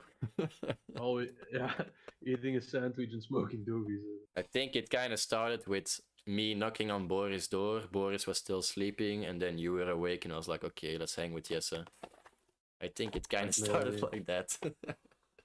it doesn't sound like me because I have to be awake for that. No, you were always Yeah. early awake because you wanted to smoke early. I know Yeah, the that. wake and bakes. You were Yes, always yes, early good old awake. days. The No, noisy days. but how do you feel like now? Is that still something that's going on in your life? These kind of masks thing, or? No, no, not at all. I'm more certain of who I am. Mm-hmm. I'm certain I like the insecurities I talked about. I don't have those issues anymore. It's yeah, I don't know how do you say it. And do you have Oh, double kill, any? baby. Oh, Do sorry. you have any idea what made you lose them or stop doing Hmm. it? Do you have like a? Was it like a conscious thing that you did, or? No, but I think you will remember a certain phone call. I thought I fucked everything, Mm-hmm. and that was the point I decided to take a hard look into myself, whatever it was. So you That's the kind point of had like a I stopped breaking smoking. point, and then you started Yeah, questioning everything you were doing. Actually, something like that, or how do I see that? Yeah, it was like a big fight kind of thing because I kept on saying I will do this and I want to be that, and for 2 years on into a relationship and nothing ever gets done. And I Mm-hmm. always give myself a break, like, oh, but I'm working, I have a job, I'm earning money, it's okay. But then it was like, yeah, but no, it was not enough anymore for myself because the persons around me who care about me, like my family and my girlfriend, they know I could do more, I could do better, and I just started to ask better of for myself, and that meant making some changes, especially yeah the weed for me. It enabled me. I'm not blaming it, but it enabled me to be very ignorant with my own yeah state of Shortcomings. mind, and yeah, it was always okay, and that's always I think nice, that's and a good way of putting it. Like, weed is something you cannot really blame in itself, but it's a very good enabling thing for bad yeah, behavior. Like, it's like Epicurus said, can you blame the wine when a fool stumbles because he's drunk? I don't think so. yeah, I don't Yeah. know that saying, but I believe you that he said that. Yeah. And at the same time, I just want to say, spectate my game at Aram. I just made a triple kill with him.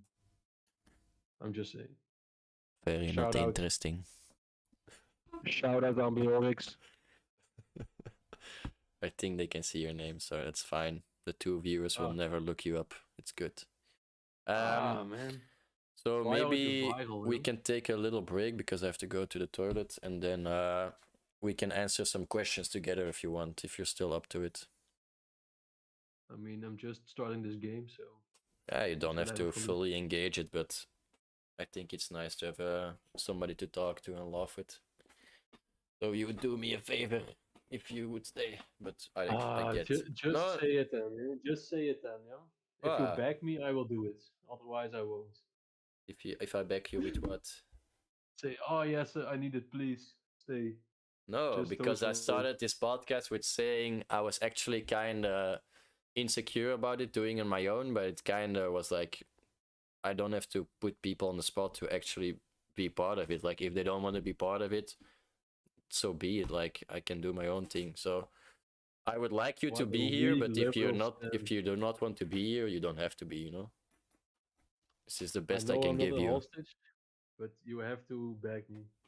I'm very sorry. That's the way the game works. Uh, do whatever you want, man. I'm All gonna right. put it back on you. All Yeah. right, I'm gonna I'll take a try. break, and if you're not here in 2 minutes, I'll just do the questions on my own. All right, be right back. Yo. He didn't back me, so after this kill, I'm out, boys. Never trust Benjamin.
Alright, seems like he took the bait and went for it.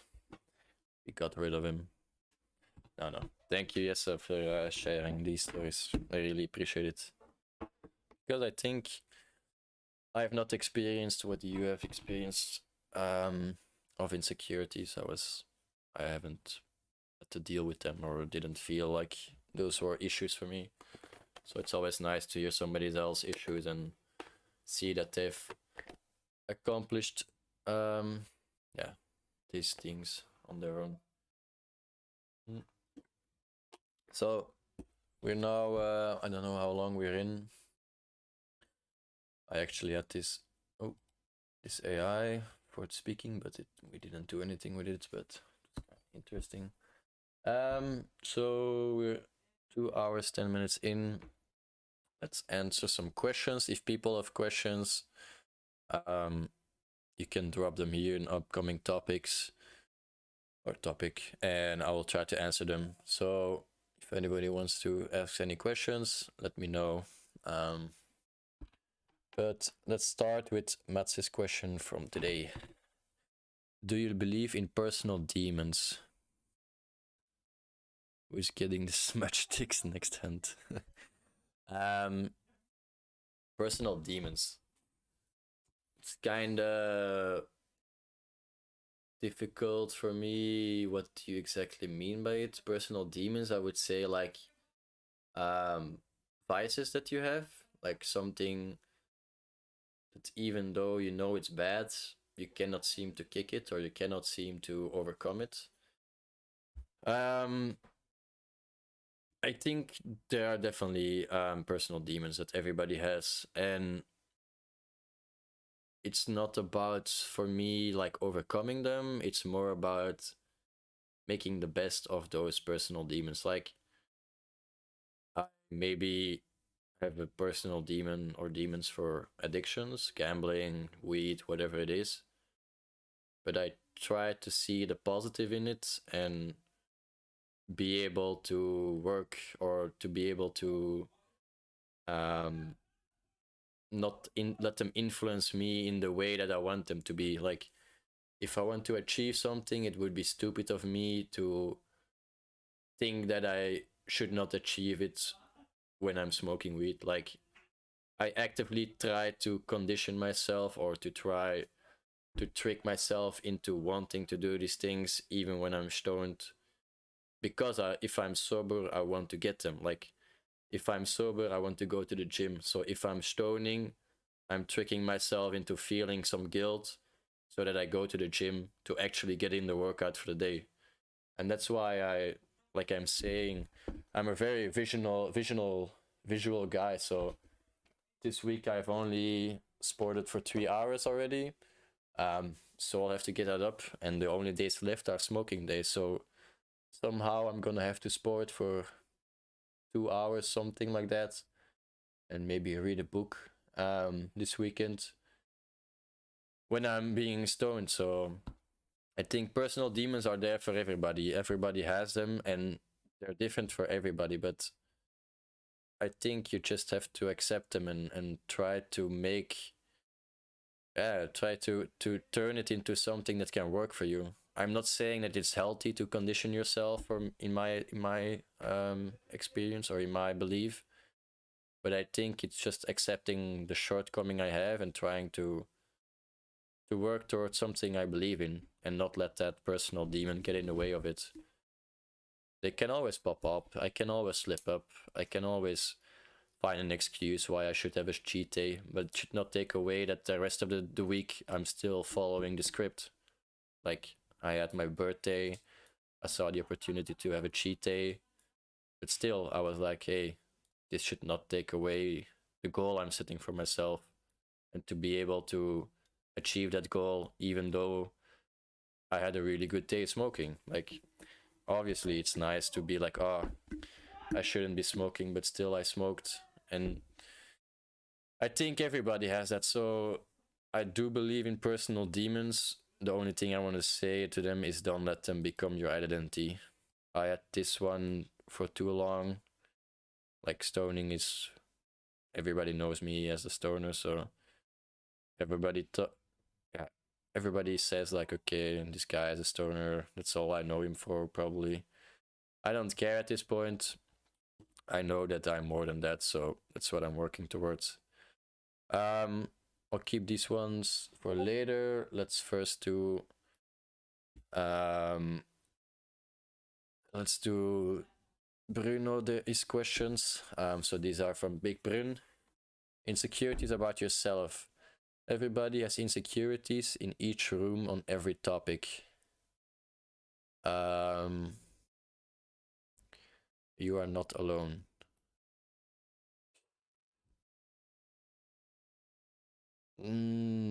Don't fully agree with the wording of this. Like, in a certain sense, everything is like this goes very deep, but everything is like probabilistic. Like, nothing is 0 or 1. It's always a range in between. So in a sense, everybody has insecurities, but in general, if you make a cutoff of the of the probabilistic percentage, you can say you're not insecure about everything. I would say I'm not insecure about the person I'm trying to be, or that I'm not insecure about the way I look right now. People can say mean things to me. I would not really care about it at this point, I think. So you're definitely not alone.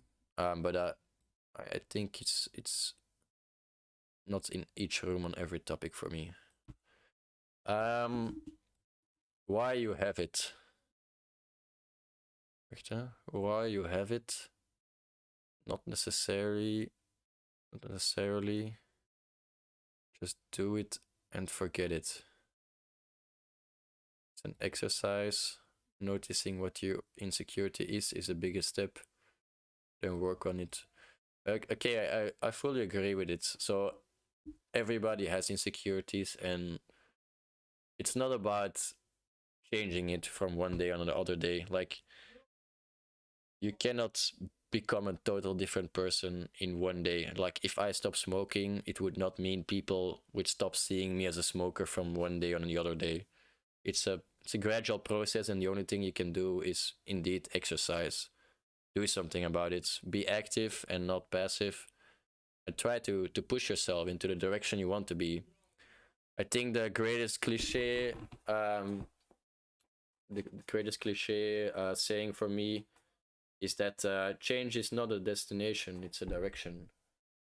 Yeah, I've said it backwards. So change is a direction, not a destination. Like, it's not gonna be, okay, I'm changing and all of a sudden I'm a total different person. No, you're growing towards another area, but you're still largely in one area. So you're like migrating from different angles towards one area, and you're trying to become this new person, or like change a bit about yourself, but it's not like people would not know who you are anymore. Like, you still hold the same values, I hope, unless you were really effed up before, that you really thought from, whoa, I'm the biggest douche alive. Then I would say, like, okay, throw away your personality and become somebody else. But otherwise, everybody's gonna be a bit the same as they are and just growing towards something new. Nobody got better from uncertainties. There is no reason to feel bad about it. I get what you're saying, Bruno, but I think the wording is a bit could be a bit more specific. I think uncertainties highlight issues that you have unconsciously or consciously. And the way I see it is that you have a problem that you have not resolved yet. And this insecurity is a kind of expression of it, you know? Like, it's saying, like, I have an addiction problem, and the expression of it, that is, I'm smoking a joint. If you just see me smoking the joint, it hints that there might be something deeper below that you're not seeing. And I feel like insecurities are in this way, like, they show you a hint of what's going on inside this person, but you don't actually know the full scope. Like, if for example I take this watch list behavior that I had, my friends probably wouldn't know that it's an insecurity, and I didn't know either. It's an insecurity that I struggled years with. Like, I was not able to take critique, I was not able to defend myself, I would cry, whatever. All these coping mechanisms were like symptoms of an underlying problem. And there is no reason to feel bad about it, but if you feel bad about it, it gives you a direction of what you can change or what you want to change. And I think feeling bad is not healthy or is not good, but it can steer you in a better direction. So I get what you're saying, but the wording should be a bit different. I think. Believe in yourself as a person, and a lot of doors will open. So yeah. I think this one is a Beinj copper, how they say it, no brainer. Like, if you're confident, if you feel like you can do it, there will be more opportunities for you. That's just how it is. Like, people like to see confidence. People like to see people excited about something, going for a change, trying to better themselves. That's also why you're probably listening to this video. Like, I might have been this kind of stoner that never did something relevant to you, but all of a sudden here I am trying to do something that you might find interesting. And it's just trying things. Be confident in what you do, and you don't know where you can end up. People will not judge you when they see you have insecurities. They understand because they have it as well. Feel about this one. I think people understand, but I also know people like to judge. Turn it how you want it. People just like to judge each other. Like, we all have this tendency to talk about something that they see is not good or they don't like. Even if it's like small, like drinking too much Coca-Cola on a day. People talk about it like, hey, this guy is drinking 6 Cokes a day. Maybe he should change it. Like, it's not good, obviously not good for his health, even though the person already know this. So I think people judge a lot. Maybe not in your face, but it's just human nature, I find. And the real good people are the ones that do judge you and do hold you accountable. Because if I would be a stoner for 40 years, I hope somebody would, and if I would not be happy, I hope somebody would be like, hey, you're kind of throwing your life away, bro. You should do something about yourself. And I know people have said this before to me, and I appreciate that. But I was not at the point yet where I could receive this information and do something with it. I knew it was something I should work on, but it was something I was pushing away until it actually got too much for me, you know? Like, one day you're like, this joint is too much. Like, I was gonna do something useful today and I have not done anything. This one was too much, and that's just how it is. Charles, yes sir, thanks for joining. All insecurities stem from the same problem, inaction, is what he left with. And then he says Tesla shorts, but we have Tesla long, so don't short it. So inaction. I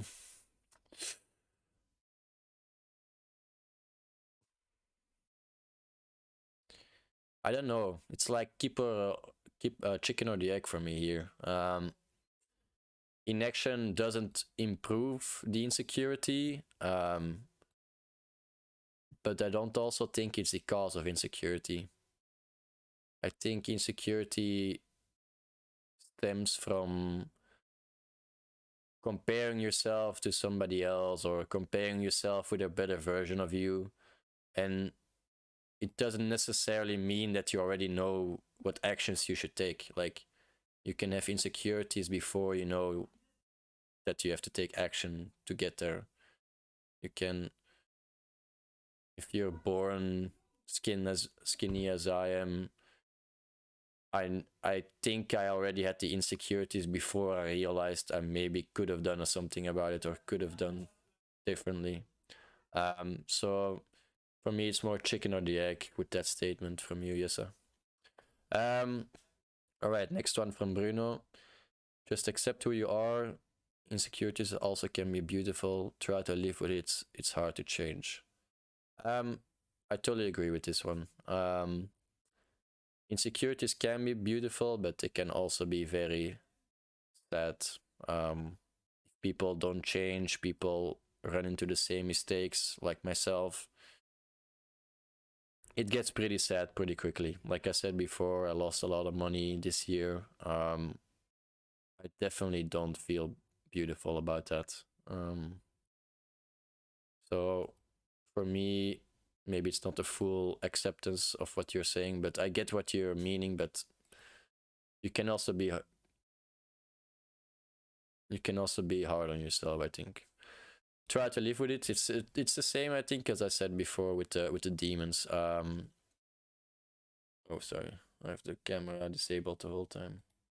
It's the same that I have with these demons. Some things you will not be able to kick. Like, you can try the best you are to change your personality or your identity, but if it's really part of who you are, it's not gonna be changed that easily. So instead of fighting it, I would indeed try to live with it, accept it, and make it kind of part of the direction you want to go. Like, I used the example of going to the fitness and me being stoned. But there are so many examples you can give. Like, just for me, being insecure about how much training I had on the job, and I just go to the meetings knowing that they seem to think I'm the best person for that job at this moment. So even if I do something wrong, I'm always covered by they knowing who I am. So it's not that I lied about who I am or what I can do. No, I was just the best person they could find for that job. So it's just how it is. Insecurities about job, relationship, money. Accept that you will always have some insecurities and try to make the best of it now. If it will not work in the future, then you will see it on that moment. It's not good to always worry about something in the present when you can't do anything about it. The future will show you the way. Don't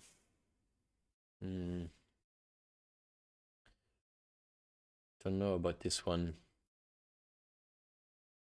I think I don't know. I'm just always using the weed addiction as the primary one because it brought a lot of insecurities, and it's definitely a very feasible one for me. So I would say with this example for me, the future will show you the way. It doesn't happen. Like, your addiction will not go away just by believing in the future. For such things, it's all about working in the present, accepting that you are this guy, accepting that you have these insecurities, and try to make the best of it now. It cannot work out in the future. It might work out, but that's not the point. The point is you doing something in the moment that you believe is better than what you could have been doing. It is true that you should not always worry about this. So even if you fuck up, even if you slip back, or even if you don't do the things you want to do to grow to be a different person, you cannot hold yourself accountable for it if you put in the effort. And even though I think anytime you put in effort, you're already changing some way. So it might not show you the results that you were expecting, or it might not be the life you were hoping it to be, but you definitely changed how you were before. And it's only up to you to be like, okay, I'm changing in a good direction, or nope, I should adjust my direction a bit more. So yeah, I think for me that's my thoughts about the things you wrote, Bruno. It's very good, but I don't think it has to be more nuanced and more Yeah, some things I also just don't agree with. But yeah, everybody has their own opinion. So maybe for you it was similar, more in this way. For me, it feels a bit different. But thank you for the questions. I really like that you took the time to write them down, even though that you could not make it. But yeah, please do so. And in the future, you can always drop them in the upcoming tab here, upcoming topic, like so we did, and then I can have a nice overview of what kind of questions I can answer during the podcast. So now we got through this one. Let's get this out of here. Why is it still searching? It's okay. I got the sound I wanted. Let's open Discord again. Zoe, let's answer your questions. First one. Do you have insecurities, and do you know where they might be coming from? So I think I extensively answered these ones. I definitely do have insecurities, especially if you know how to get them out of me or trigger them. You will definitely see them. I don't feel like I have too much insecurities in a relationship right now. I might be wrong. You might have another opinion about that.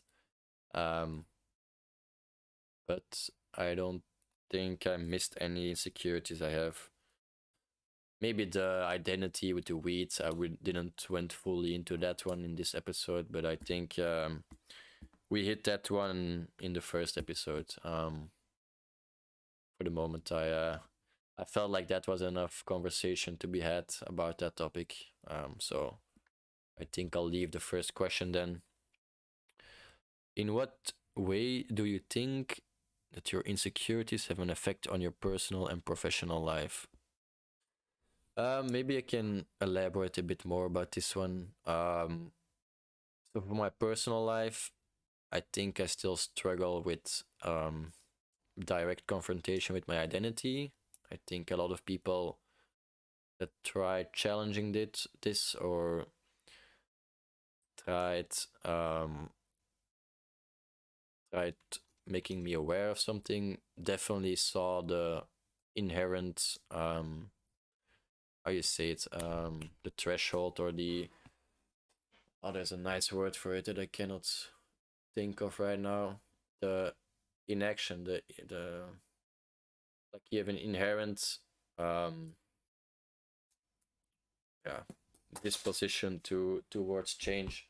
Everybody likes to be who they are and don't want to change too much. Everybody likes to be in the comfort zone. So when you get challenged on these kind of ideals or these identity that you have created, it gets pretty. It can get pretty, like I said, 0 to 100 pretty fast with me. I like to act like I'm the cool kicker, like I know myself pretty well, but I definitely am not. And people that have tried this to provoke me have definitely succeeded a few times already. So shout out to you guys. Professional life, I think the imposter syndrome is the biggest one for me there. I would also say that because of other people's insecurities, I became more confident. So I want to highlight this because I'm now in the midst of a negotiation between two jobs, and the fact that nobody really likes to talk about these things or talk about raise or money, or everybody who is in between negotiations always goes for the first option that pays the most, I guess, or like at our age, I would say. So in this moment, I'm really stretching it out a bit. I'm looking both sides. I'm talking, I'm negotiating, I'm actively taking part in getting myself the best deal. And I think a lot of people don't think they're worth that. So let me just tell you,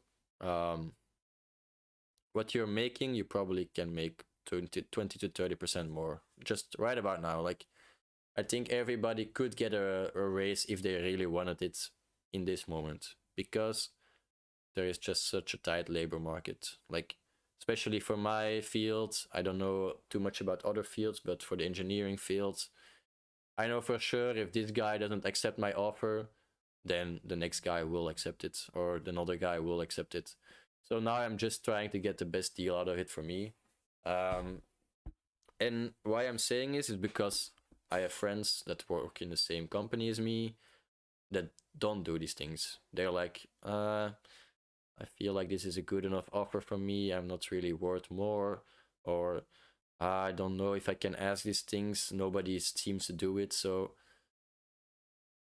I would say like just do it. Like, you have nothing to lose. You have your job maybe to lose, but in the end, there is like so many people looking for jobs, looking for people to hire. So the chances that they fire you are like so minimalistic, and even then, I think like you can find literally a job in anything. I think right now, I'm just talking bullshit maybe right now, but I feel like there is such a high demand for people that can think. You know, I am not talking about people that work, um, just work without thinking, but people that are able to think for themselves, adapt, be flexible.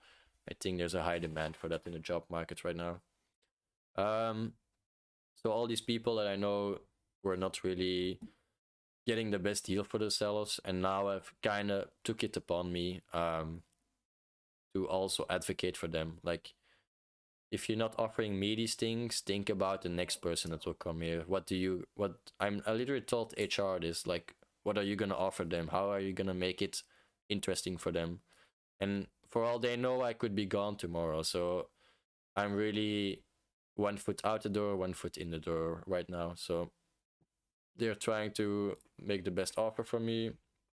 I'm gonna talk with the big chief, and if he can make something interesting for me, maybe work 4 or 5 days or something, then I would take it. But otherwise, I'm not really that interested in the job anymore. And in the other job, it's paying pretty well. It's paying less. But yeah, it's sometimes you have to switch jobs. Like, I'm too comfortable in the job I'm currently in, and it's kind of nice. I can sleep. I've really good hours. I make money that I don't feel like really earning, but somehow they're still willing to pay it. So I kind of dropped that imposter syndrome aspect of me, and for now I'm just going with the best idea of the best deal I can get for me, and that works with my idea. So my idea is to work ideally 4 days out of 7. I don't know if anybody can offer it, but that's what I'm going for right now. If any one of two can offer it, I'll take it. Don't really care about how much they would pay then. Obviously, it has not to be too much lower right now, but we'll see. I'm just saying there's nothing wrong with asking for something. If you know that you can think, if you know that you can grow in that company, don't be afraid to ask the manager or your manager. And there's also advice that from a friend last night, the Max. Shout out to the Max, all the way in America. Um, he's doing the same thing, and even on a bigger scale. Like, he's just walking into offices, talking with people, getting to know the big guys. But that's also part of his job, making a lot of connections, getting to know people, have them do favors for them, have them do favors for you. So I would not say that's always true for, like, for example in Belgium, but I definitely know that we are too scared to ask for things. Like, that's just a fact. Belgians are not willing to open up their mouth fast enough, I think. All right. And I can use a forbeeld for you, Zoe. Like, you asked to work 3 out of 5 days and you got it. Like, if you don't feel like working that much, just ask for less. Like, what are they gonna do? Fire the one person that still wants to come to work? Like, it's not something they can do. Can you differentiate between your healthy and unhealthy insecurities? This is a bit weird in the sense that I don't really know what are healthy insecurities. I feel like insecurities are inherent unhealthy, but that doesn't mean that they're necessarily bad. Um, they can show you some area in which you can progress or grow as a person, and every person has to grow. Like nobody gets born with this ultimate Einstein mind or philosophical mindset like Nietzsche or whatever. Everybody has to grow in this thinking, in this field, in the way that you view life. And by comparing yourself to others, you only grow this innate block that you put on yourself to change actually. And that's why you have to go out for yourself, think about what you like, what you find interesting, what drives you, what makes you insecure. Think about all these things that happen to you and have an impact on you, and then you can start to think about, who am I, what do I like, where do I want to go, what do I envision for the world. Do I envision starting a podcast for the world? Do I envision losing sporting more for the world? Do for myself then? Do I envision reading more? All these things that I've started doing. Like, I'm not gonna say that I'm reading a lot, but it's definitely on the wish list there. But all these things that I want to do are something that came out of months and years of thinking about, how do I get out of this pit that I'm digging myself? How do I start to turn it around? And it started with just going to the fitness, conditioning myself when I'm stoned that I should fitness. And now I'm at the point from, okay, I think my hobbies need the attention and deserve the attention that they deserve. Like, this podcast would be way, way, way worse, even if I was stoned. Like, I don't know how it's doing now. I think people are kind of enjoying it, but it's also just maybe a monologue of me. But I think if I was stoned, this would never work. Like, people would like, oh, this is too all over the place. You're not making sense. You're really tired or slow in the talking, even though I'm not talking super fast right now. But I think I'm at least making coherent thoughts and sentences. It's not that I wouldn't have that when I'm stoned. It's just it wouldn't come as easy and as fluent as I would like it to be, especially for a podcast kind of thing. It's important that we stay on topic and that we have a coherent train of thought. Oh, that's a good one. So for me, healthy insecurities, I would, I don't know what you really mean by it. So maybe you mean insecurities that do not harm other people or yourself. But in a sense, I think every insecurity can be or is harmful in a way. Even if you realize it or not, people can lash out or can criticize themselves, or it's all unhealthy in my opinion. Like, it shows you what you can change, but it's not good behavior. You should not feel insecure about yourself. You're the main character of your own story. You're the One Punch Man for anime fans. You're the one that's gonna knock out everybody around you, and you're gonna be like, look, I saved the city. That's who you are, and that's who you should be. Like, you want to change the world or the town you live in for yourself. Like, I'm gonna get rid of the evil and the insecurities and the bad things that happen around me, and that's just who you should be, I think.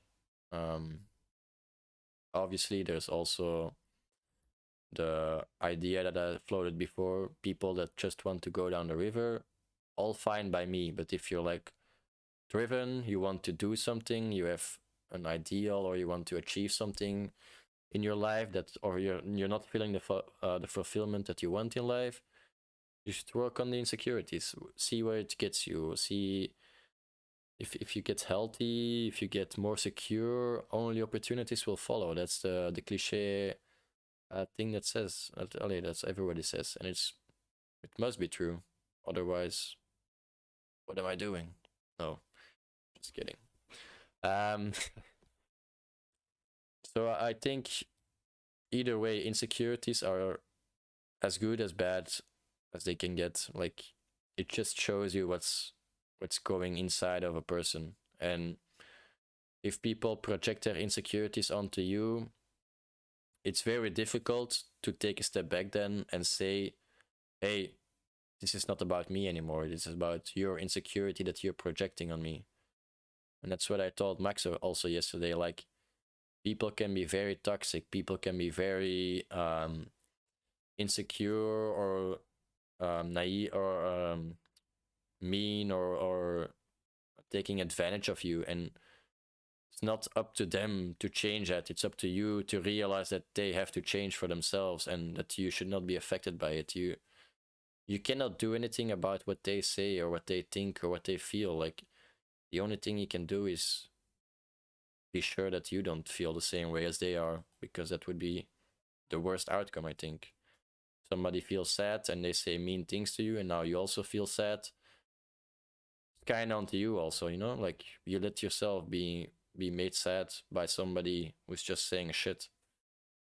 That's just how I think about it.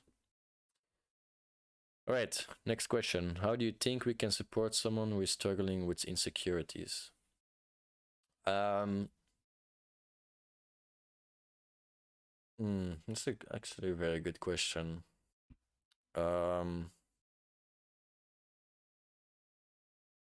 think there are two approaches. One approach can be that somebody projects their insecurity onto you or lashes out or whatever, and that you actually realize this and that you are like, why, that you question why they are doing it. Like, you are being their unconscious mind, their self-perspective mind, and you're asking the questions to them, like, why do you say these things? What made you feel that you had to say this to me? Why? I don't feel like I said anything to offend you. Why are you reacting this way? And that you actually challenge their identity. This is very difficult and very people have to be willing for that and be open to that idea. But I think it can be very helpful, for example, with friends or somebody that you really know and they know that you have the best interest for them. Then you can really try to challenge these insecurities. Like, why do you work this way? And then you start making their own, you start, how do you say it? You start making the connections for them, and they will hopefully also see this kind of connections. Like, why did I say that? It was not that strange what you said to me. And this is what, for example, Boris said to me, like, hey, bro, why are you using your watch list to me, your blacklist of things I've done a month ago? This doesn't make any sense. Why are you doing this? That made me actually realize, like, yeah, why am I doing that? That's kind of bullshit. I would never want somebody to do that to me. So you can only learn from this moment. So especially if you're close to somebody, you see that they struggle with certain insecurities that come up regularly, just try to challenge them in a not too harsh way, of course, but make them aware of it. People are sometimes oblivious to the most how do you say it? The most obvious thing for others. For example, if I'm a stoner and I would not say I'm a stoner, and I would also always be like, hey, I got this under control. You should challenge me for that, you know? Like, dude, you know you're fucking up your life, right? Like, you know you're smoking every day 10 joints, and how does your day look like? Like, you're just gaming all day, and what do you accomplish, and how do you see yourself in 20 years? Like, these are all grown up futuristic questions, but they actually can make something loose in a person. Let them think about what they are doing at this moment and how it impacts their future. So that's the first strategy, I would say, and how you could support someone or help them.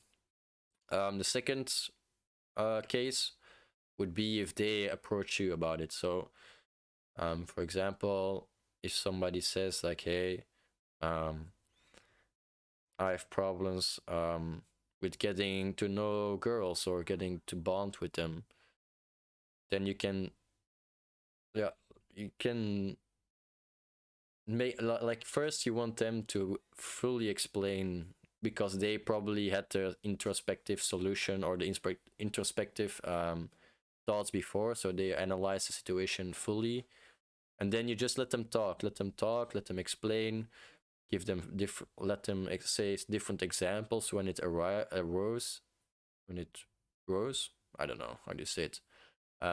Give them, let them just talk about it and see if they're making the right connections. You follow their path of thinking, and you know this person probably well enough to know where they're coming from, that you can imagine why they're thinking like that. And then if there is an inconsistency in their thinking, you're like, hey, why do you think that way? Like, this is kind of weird. Like, why should a girl be showing you interest? Why can you not show them some interest? Like, isn't that how like you show somebody that you like them? Like, do you always wait for the other person to show that you like them before you show it back? So such a small things can actually change the way they look at something, and make them be more aware of what they're doing wrong for themselves. And I'm now talking about insecurities about a person on their own, but yeah, it can also be deeper than that. You can, some things you cannot fix as a friend, you know. Sometimes people really need therapy or like medical support, or somebody that has a professional understanding and a know-how of how the brain operates. And I have a pretty good idea, but whatever I'm saying, don't always take it with a grain of salt. Like, I'm definitely not an expert in anything, even though I'm getting paid for it sometimes. But it's just how it is. Like, some things are too serious to, like, if you have trauma from abusive situations or something, don't listen to my advice, you know. Like, this is serious shit that you need to deal with in a professional, in a good structured way. And I'm now talking more about personality insecurities, or identity insecurities, or weight, or whatever. Something that's more more flexible, like, no, what's the word I'm looking for? More fluid. Like, it's something that can change more quickly. Like, a trauma is a whole different area, and I would not like to get into that, because I don't feel like I can give adequate information or expertise about that. And I think that's also fair to say, like, if somebody says something to you and you don't know something about it, just be honest. Like, sorry, I can't really help you with that, or I've not experienced that.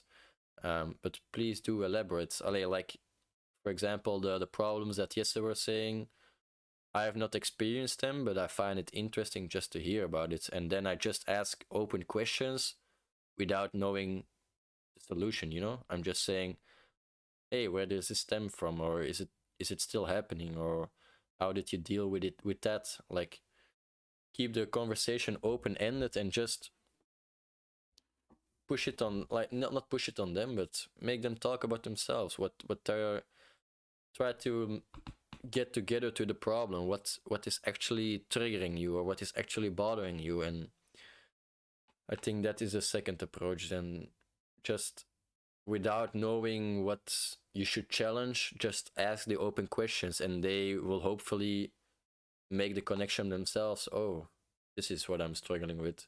And if it's something serious, go seek professional help. And if it's something you can deal with, or deal with friends or family, try that. Or alone, I don't care. Like, if you have the willpower to do it alone, I think you can even overcome trauma. But I know it's way more complicated than what I'm just saying. But this would be the first steps, I think. How would you like to be supported or not?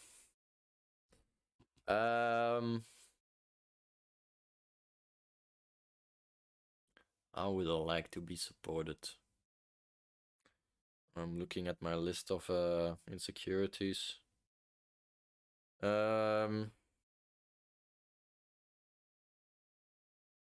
Honestly, if it's something that's not on my radar yet, I would like you to challenge that, or open like the two methods I said before, or ask open questions about it. If it's something that's on my radar yet, and I'm not dealing with it as you are seeing it, I would be cautious. I would not assume that I'm not doing anything with it, or that it's not on my mind, or that I'm not dealing with it. As people know, I'm maybe very secretive or not talkative about everything in my life. Like, I hit a channel for a few years that some people thought was gold, but I'm just doing stuff how I see it most of the time. And if you don't like it how I'm doing, you can ask me or have a conversation with me about it. But I would not assume that I don't know about it. And honestly,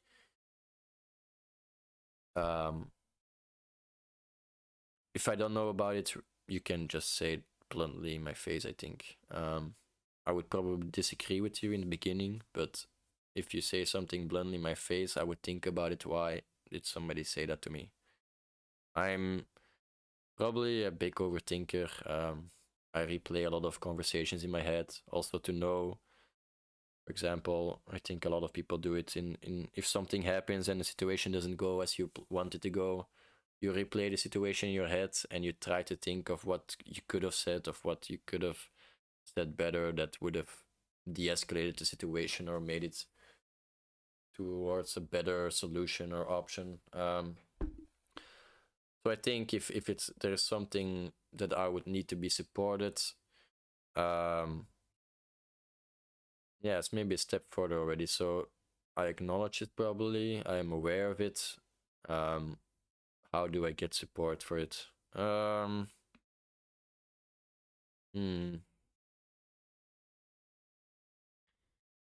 I think you would just let me do my thing. What is it sending here? A new card.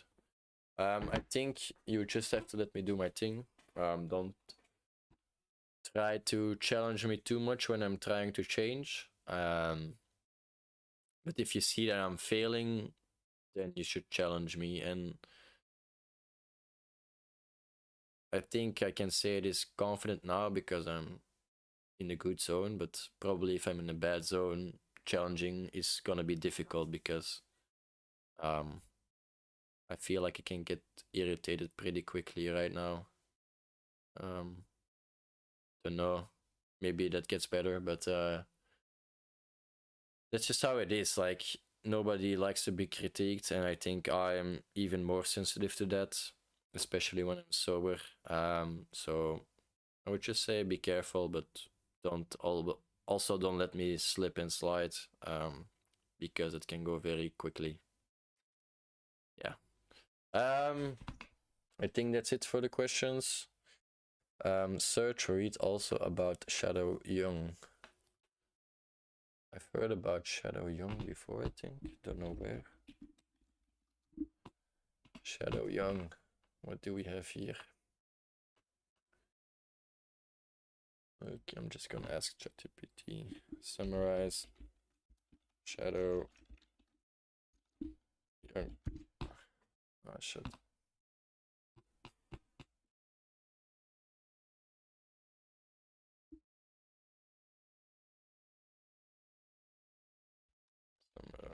Shadow. Yeah. Let's see what he can come up with. Maybe we can use his free text to speech.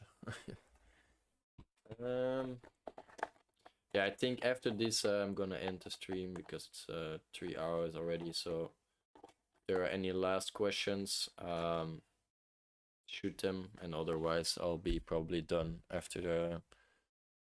It's pretty slow. Ah, it's from Carl Jung. Okay, why is it so slow? It's digging pretty deep, probably. Shadow is a term coined by Swiss psychologist Carl Jung to describe the parts of our personality that we repress or deny. According to Jung, the shadow is made up of our unconscious desires, fears, and impulses that we deem unacceptable or unworthy of expression. So, what I really like about this sentence already is the word expression. Especially because I like to observe expressions of people, behavior, language, emotions. I'm really looking for those kind of things in persons, if I can see them or if I can pinpoint them. He's feeling that way or he's thinking that way. But we repress or deny. So I think, yeah,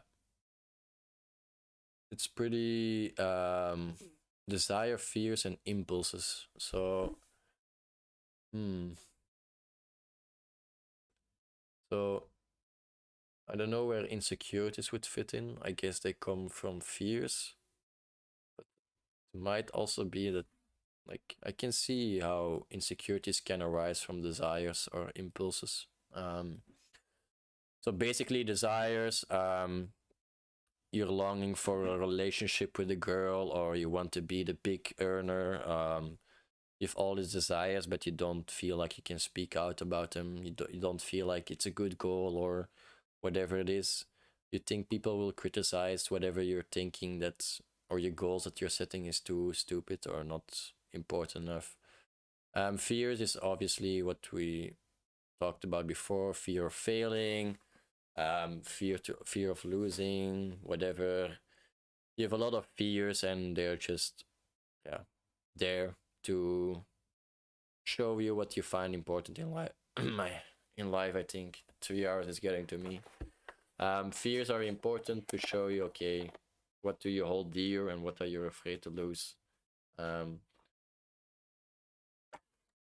Impulses.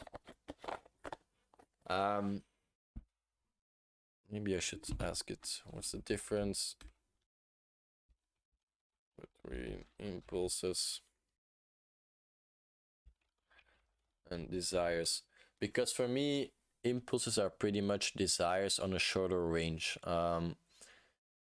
It's something that pops up in your head and you're like, oh, I want to do this. And desires are something that is manifesting in a longer period of time, I think. Impulses and desires are both related. I'm just gonna, this one is a quick one. It's easier for me to also just listen. Impulses and desires are both related to our inner drives and motivations, but there are some key differences between them. An impulse is an immediate and often automatic reaction to a stimulus or situation. It can be a sudden urge or feeling that compels us to take action without thinking it through. For example, the impulse to reach out and grab a tempting piece of candy or to lash out in anger when feeling provoked. Desire, on the other hand, is a more complex and conscious experience that involves wanting something that we do not currently have. It often involves a longer-term goal or aspiration and may require planning, effort, and sacrifice to achieve. For example, the desire to build a successful career or to start a family. While impulses are typically more short-term and instinctual, desires tend to be more long-term and reflective of our values and priorities. Both impulses and desires can influence our behavior and decision-making. But being able to distinguish between them and understand their origins and effects can help us make better choices and achieve our goals. So, what I find pretty interesting here is the definition for desire, a more complex and conscious experience. So I think impulses are a bit more unconscious. You don't really take note of them. You're not really aware of them, that you have them. They are there and you're acting upon them. And desire is something you're consciously working towards, or that you're aware of. So that's pretty interesting distinction. Um, so unworthy of expression. I think this one is a big one, because a lot of people, especially in Belgium, I feel like are thinking too much about expression, how they act, how they think, what they should say, what is deemable to say, and a lot of it come back to the culture, I guess. But let's be honest, Belgian culture, I don't know, it's pretty shit, in my opinion. I don't feel like we stand for a lot. We all act the same. We like the same things. I guess it's okay, but it's also kind of sleepy Joe, if you know what I mean. Doesn't really doesn't really aspire to be like a young entrepreneur or something if you're born in Belgium. I don't know. Yeah, let's just add this also. I like the not reading for you guys because my voice is getting a bit tired.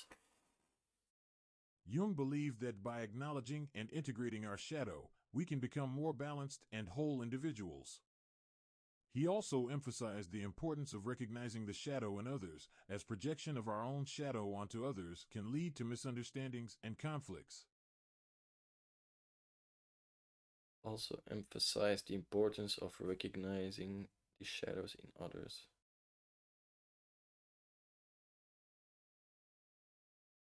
Okay, so a clear distinction between what you have as insecurities and fears and whatever, and what other people have, can make for a better understanding of why a conversation or an interaction would go south, and which one let it made. I don't know who's clopping on my door, but also it can distinguish between who's in fault, I would say, but fault is like a bad word, but basically who's making the situation weird or going making it bad during interaction. So it all starts, I think, with knowing yourself. Like, obviously, if you know your shortcomings, if you know what your shadow is, then you can be more in balance with yourself. Like, I know I have these insecurities. I know that I'm these tendencies toward addiction, and they sometimes still pop up. Like last time, like I said, with the financial decisions, I still lashed out to one of my friends because I thought he was saying something personal, but I just took it personal for no reason, and I calmed down and I just apologized. Okay, I was sorry. This was not on you. I kind of fucked up the situation, and then we just moved on from that. That's just how we get better and how we understand ourselves and others better.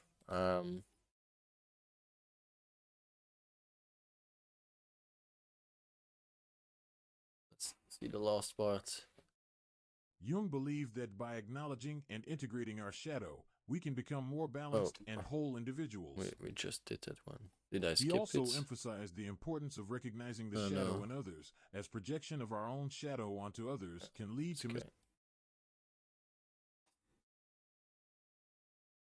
In essence, the shadow represents the aspects of ourselves that we have disowned, but which still exert a powerful influence on our behavior and relationships. By acknowledging and embracing our shadow, we can gain a greater understanding of ourselves and achieve greater psychological and emotional health. That's pretty much the same as before. I like the word disowned, because I think it's kind of what happens. Like, we have these parts of ourselves that we don't want to affiliate with, we don't want to recognize them, we don't want to show them to other people, but they do exist in us. And how do you want to spin it or not? They're not going away. You can shrink them, you can put them away in a closet, you can hide them in the deepest corner that you want. Someday it will get out and it will be like, wait, how did this get out of my mouth? I would never want to say this. And that's, I think, why it is important what Jung says, like, we have to accept the full us and not disown some part of us, or not affiliate or acknowledge that we are part of it, that our shadow is part of us. And yeah, that's just how we grow as a person, indeed. So I think is it a book, Hugo? I don't know. Search or read also about Shadow Jung. Is it a book?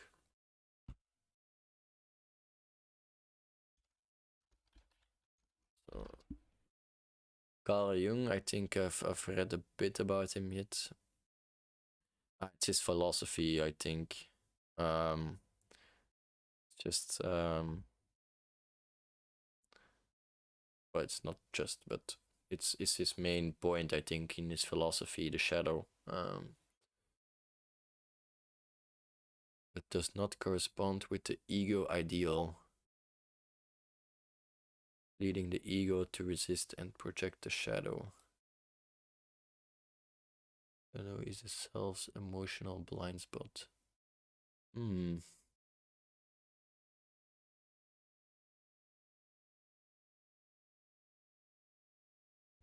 Tell me more about the shadow. Let's see what he can come up with, huh? Yeah, I know I'm being a bit lazy, Hugo, I'm sorry, but just interested in the moment, so I'm seeing what it can also accomplish for me, this AI. I like testing it. I've asked a lot of different stuff already, so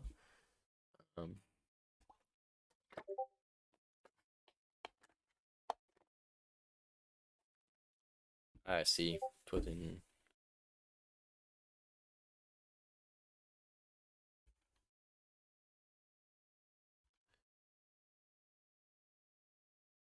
The shadow is a term coined by Carl Jung to describe the unconscious parts of ourselves that we reject, deny, or repress. We haven't talked These about are the parts of our yet. psyche that we consider to be negative, shameful, or unacceptable, such as our fears, insecurities, aggressive impulses, or taboo desires. Interestingly enough, he makes a distinction between fears and insecurities, so might not be the same. Let me just ask.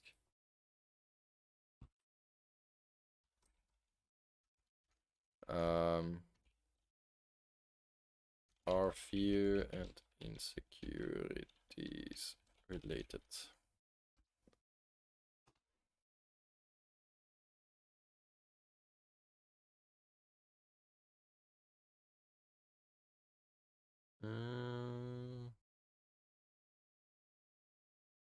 Fear is a natural response to perceived threats or danger.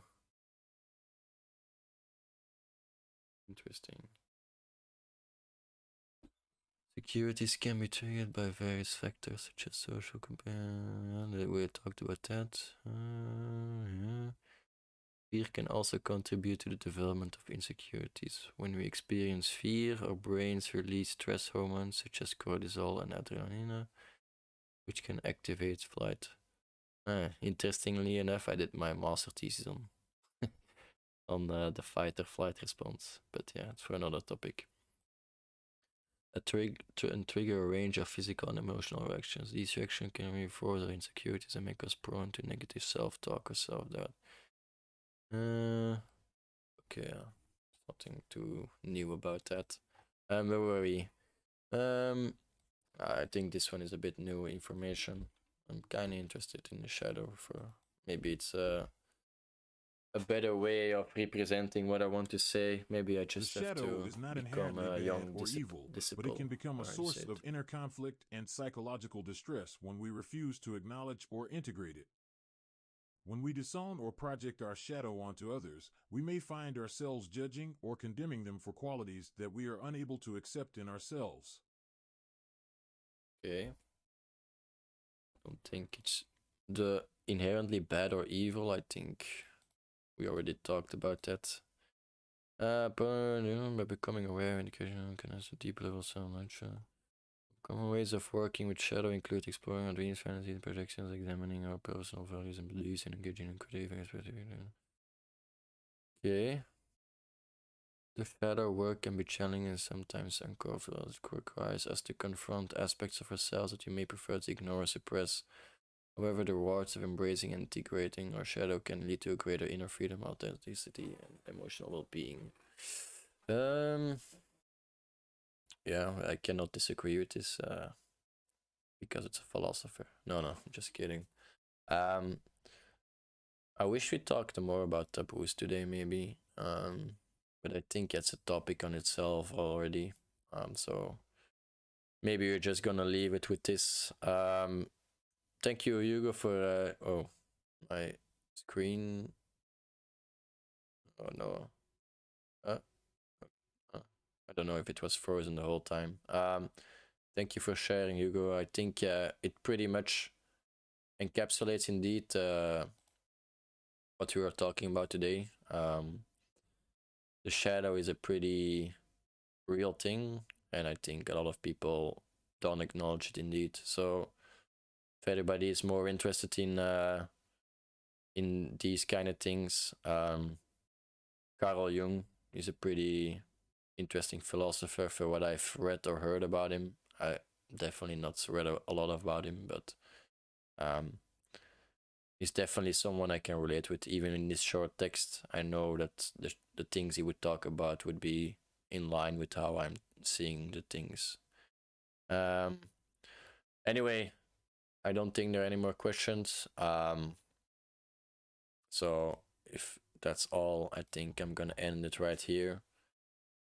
Thank you everybody for listening. Hopefully there was some useful things in there, and let me know if the audio improved because I'm still working on it. I have 2 microphones. Maybe I should test them real quick to see which kind of microphone you would prefer. So we have this microphone, and then we also have this microphone.